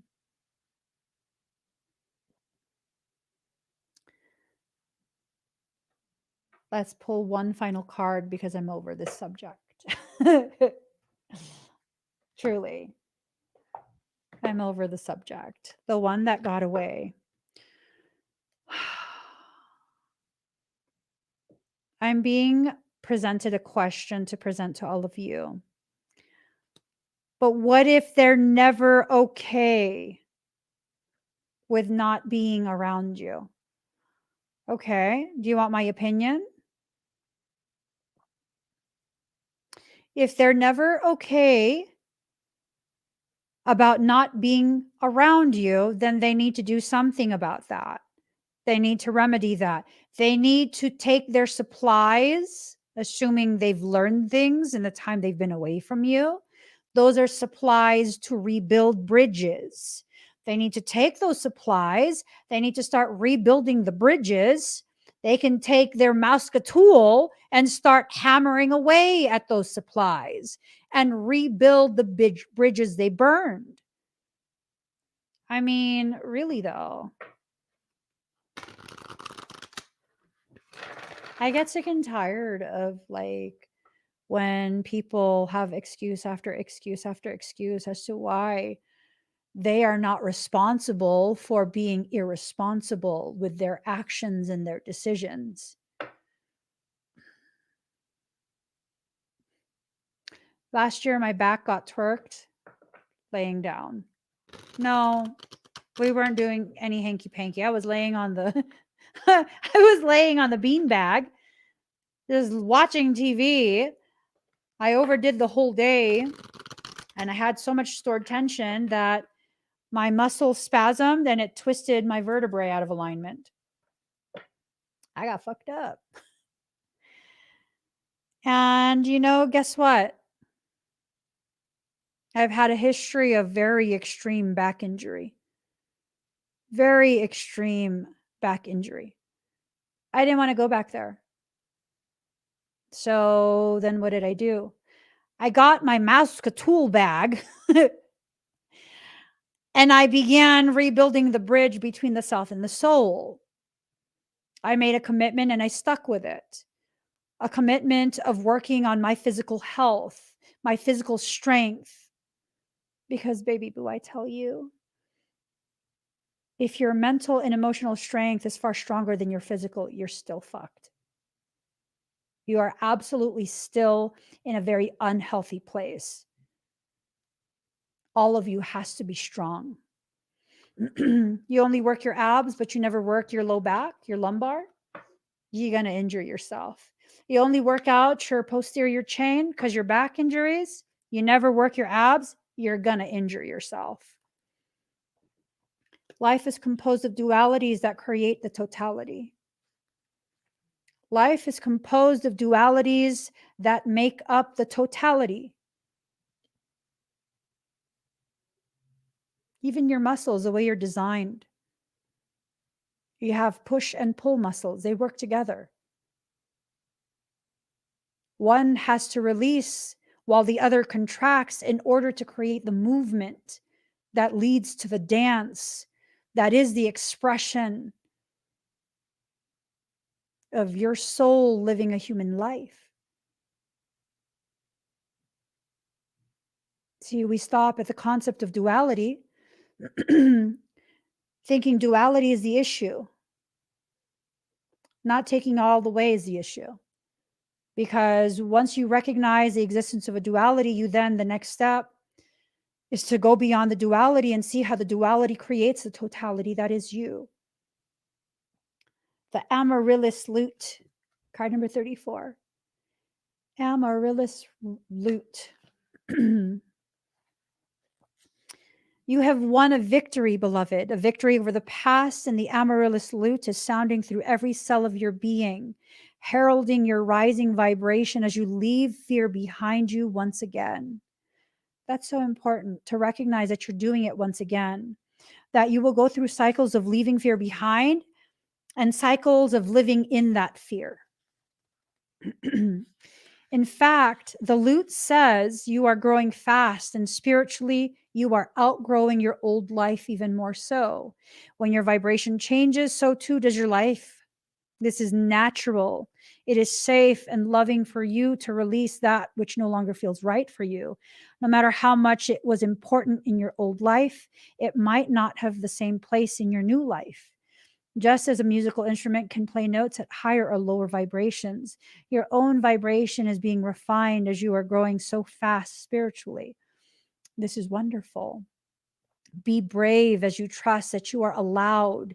Indeed, you are spiritually encouraged to allow your vibration to continue rising, even though that sometimes means leaving people, places, situations, and things behind. Some people and situations will grow with you at an equal pace. Others will meet you in the next upward spiral of your unfolding consciousness and life path. And still, others will weigh you down, and you will need to let them go so that they may live their own destiny according to their own choices and timing. The more you allow yourself to raise your vibration, to shine victorious in your journey from fear to peace, the more you'll be able to benefit from the quick unfoldment of your higher destiny into your life. The Amaryllis Lute calls you upwards into your own soul vibration. This healing instrument of the divine mother goddess Kuan Yin sounds within your cells, helping you continue to raise your vibration into peace. You will feel the effect of the Amaryllis Lute when you feel that you want to be more discerning about what you consume and how it might affect you positively or negatively. Being discerning about consuming information pertaining to twin connections and your expectations of those connections is crucial in this time and age.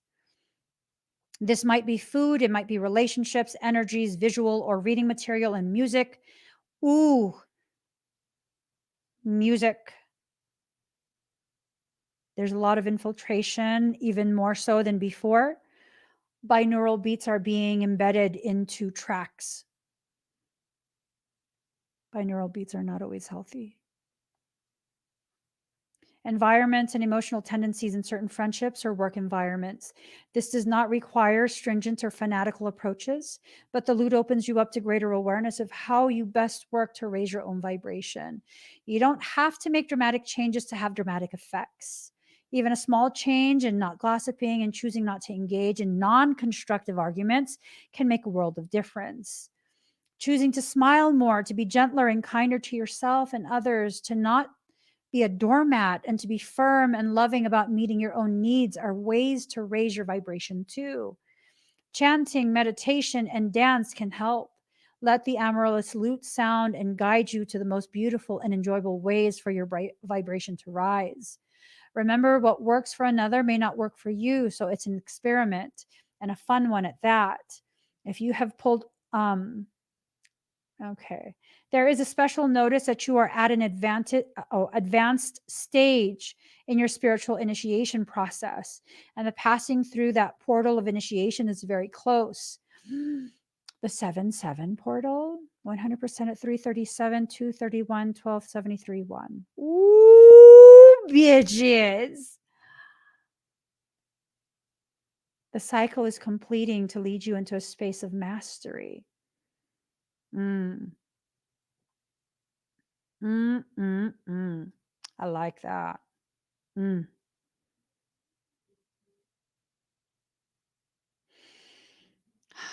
Stay true to your spiritual principles, for your spiritual victory will be great indeed. You're about to overcome whatever programs you've allowed yourself to succumb to, right?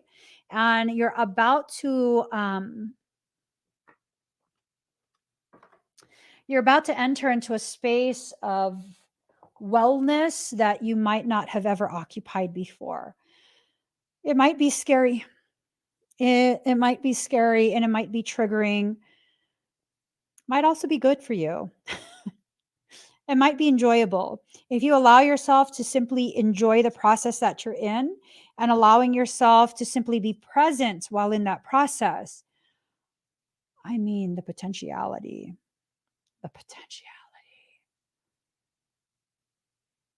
Life can be just so ridiculously beautiful.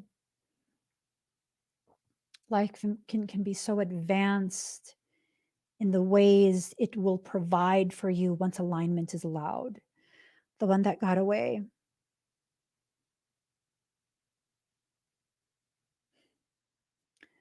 Did you get away, or did they neglect you to the degree that you had no choice but to go? I don't know, you guys. I don't know.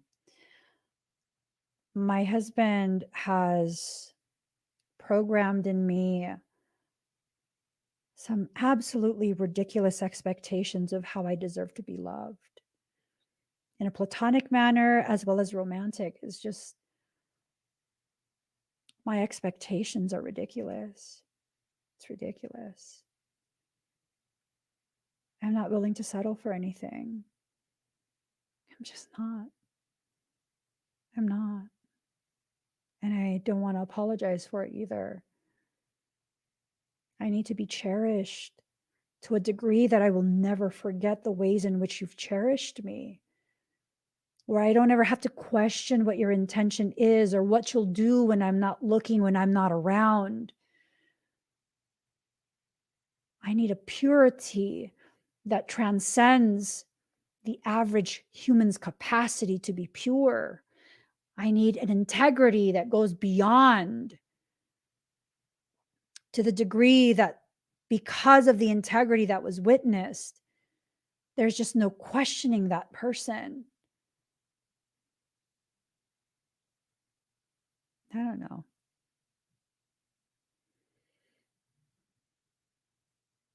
What I don't, Michael says to explain what I don't know. I don't know why people are willing to settle for less. I've been highly unsocial my whole life. And I thought it was just because I was unsociable. It was never that.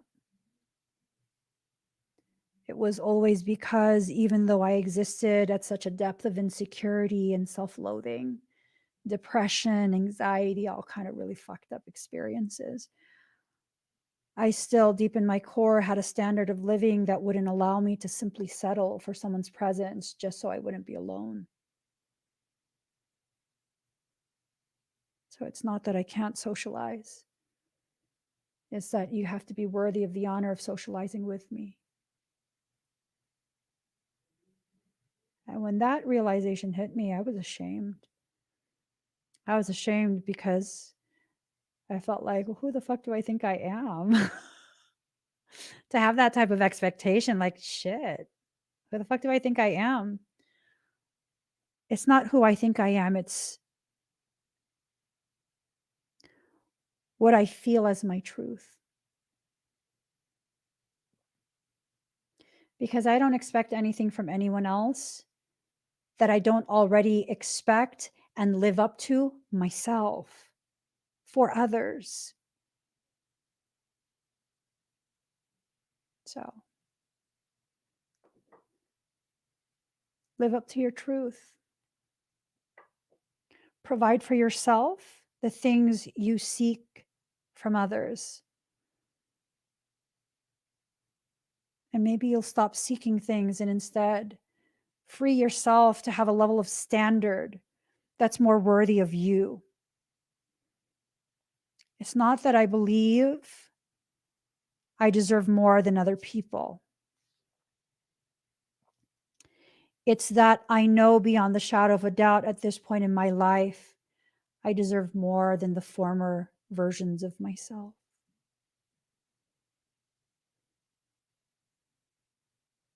I deserve much more than the me that existed before.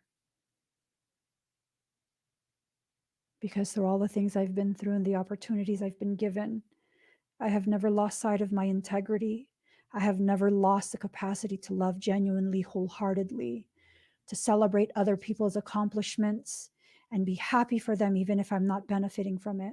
I've never, ever lost the most important, most potent, most purified parts of me. And because I'm aware of that at this point,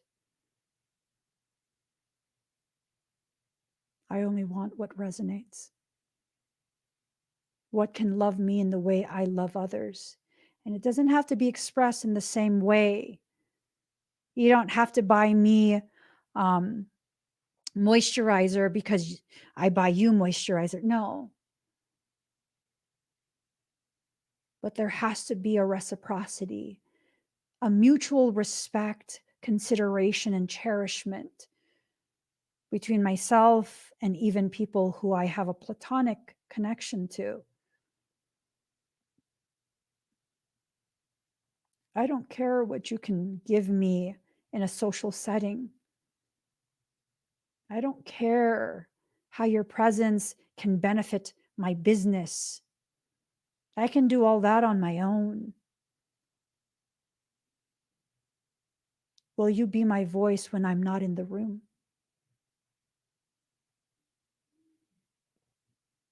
You know, I was talking to someone very important to me the other day, and I was sharing with them that I was just absolutely disgusted looking back and realizing how much I allowed people to do with not so much as a consequence or correction or anything at all. I allowed it. I allowed it.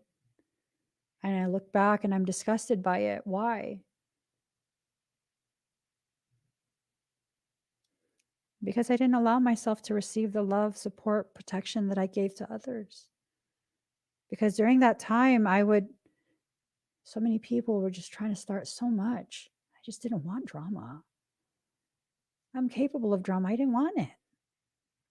So rather than saying I don't want drama, I would just stay silent.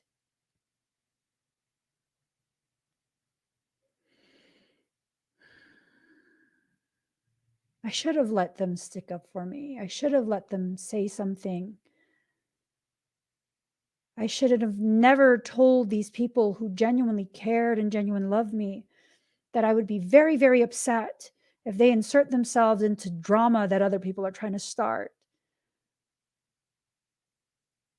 I look back now and I see it wasn't enough for me to deny loving myself. I also had to coerce other people to not love me as well.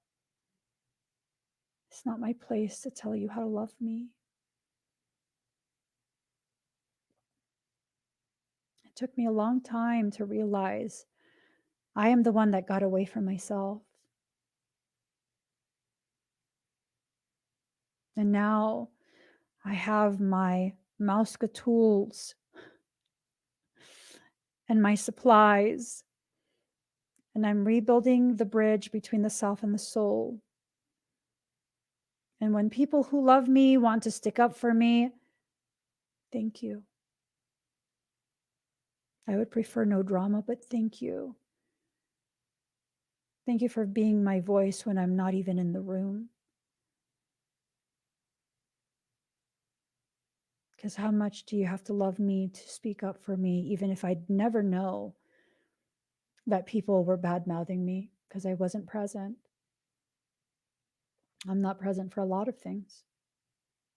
I'm very selective of who I interact with. I would never know. I don't want to know. But the fact that life is showing me I'm worthy of being loved in that way, or although I am strong, there is a love that exists in this community and even beyond it. And there are still good people who would be the voice for those who have none. I think that's beautiful. That's powerful. The one that got away. Is it you? Did you get away from yourself? Did you get away from your truth and the living of that truth? Did you get away from the reality of what you deserve? There's no shortage of people who will try and convince you ugly, ugly things because they see your happiness.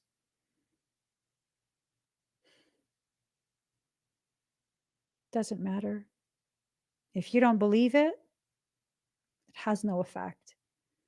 It's when you allow it in that you get away from yourself again. I'm very close to finishing the bridge that I'm building between the self and the soul.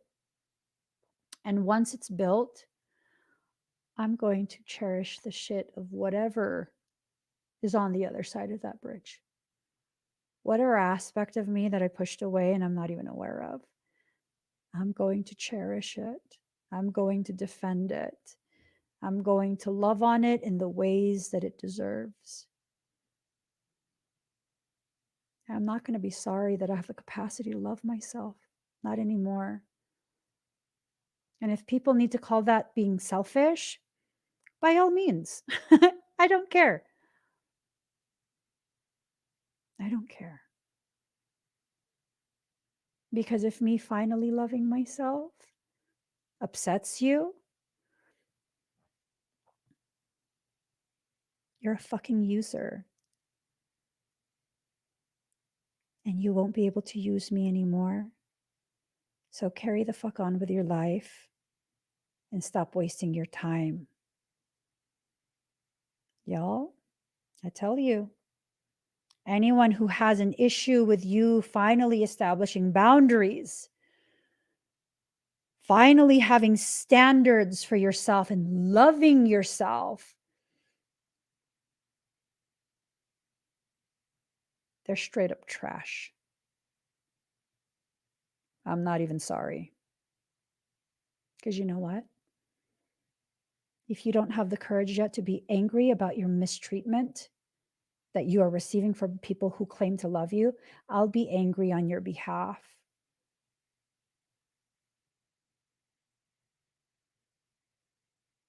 I'm not sorry.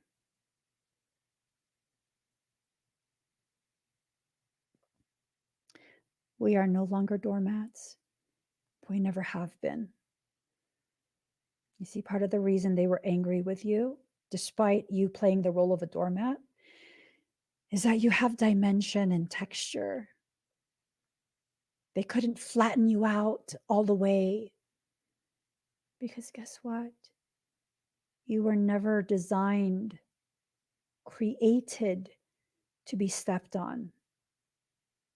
You were created to stand tall, to sit with dignity in the throne room of your heart. And I don't give a shit who dislikes me because I'm empowering you by speaking my truth. Whatever I believe for myself and what I deserve, I believe the same for you as well. If I believe wholeheartedly I deserve respect and dignity, I believe that for you as well. What's so arrogant and selfish about it? Not a goddamn thing. It's what I believe all of us deserve. The only difference between me and you is I no longer have a fear of having the difficult conversations. I'm not run by algorithms or analytics. I don't give a shit.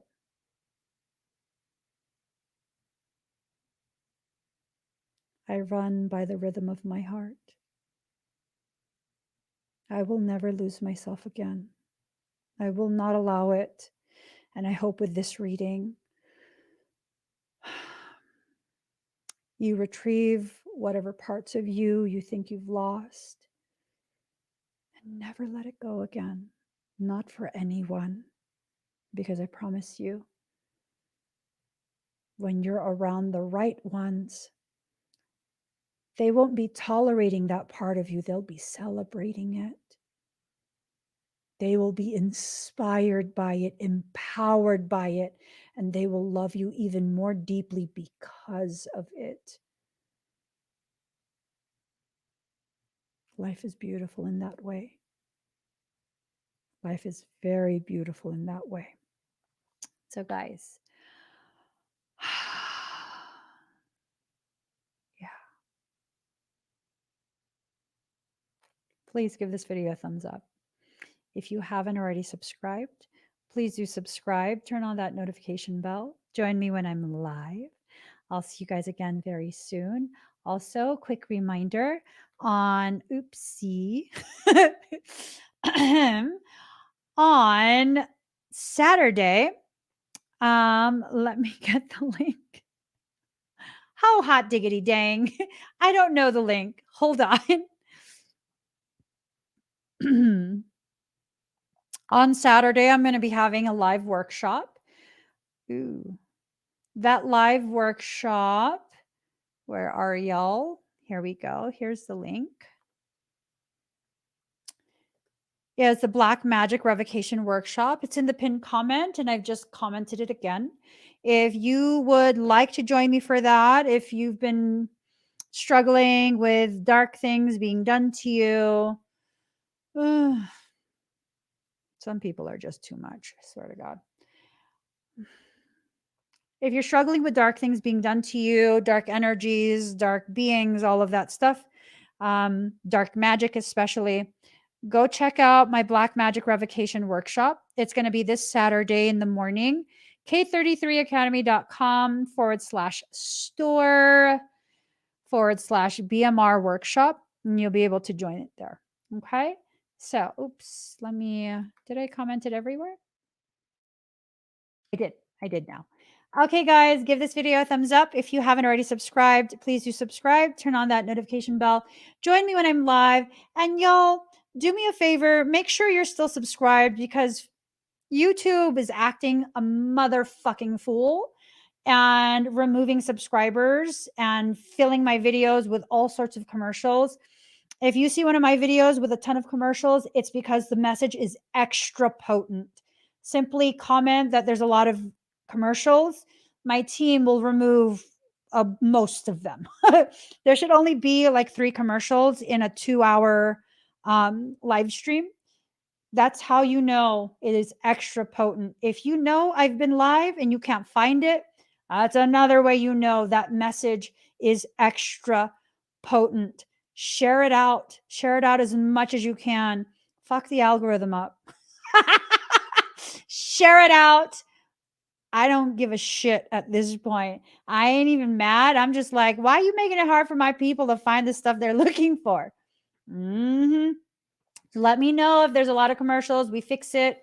And then you can watch with less commercials in there. So, guys, give this video a thumbs up. Share it out. If you haven't already subscribed or followed, please do. I'll see you guys again very, very soon. Bye, everyone.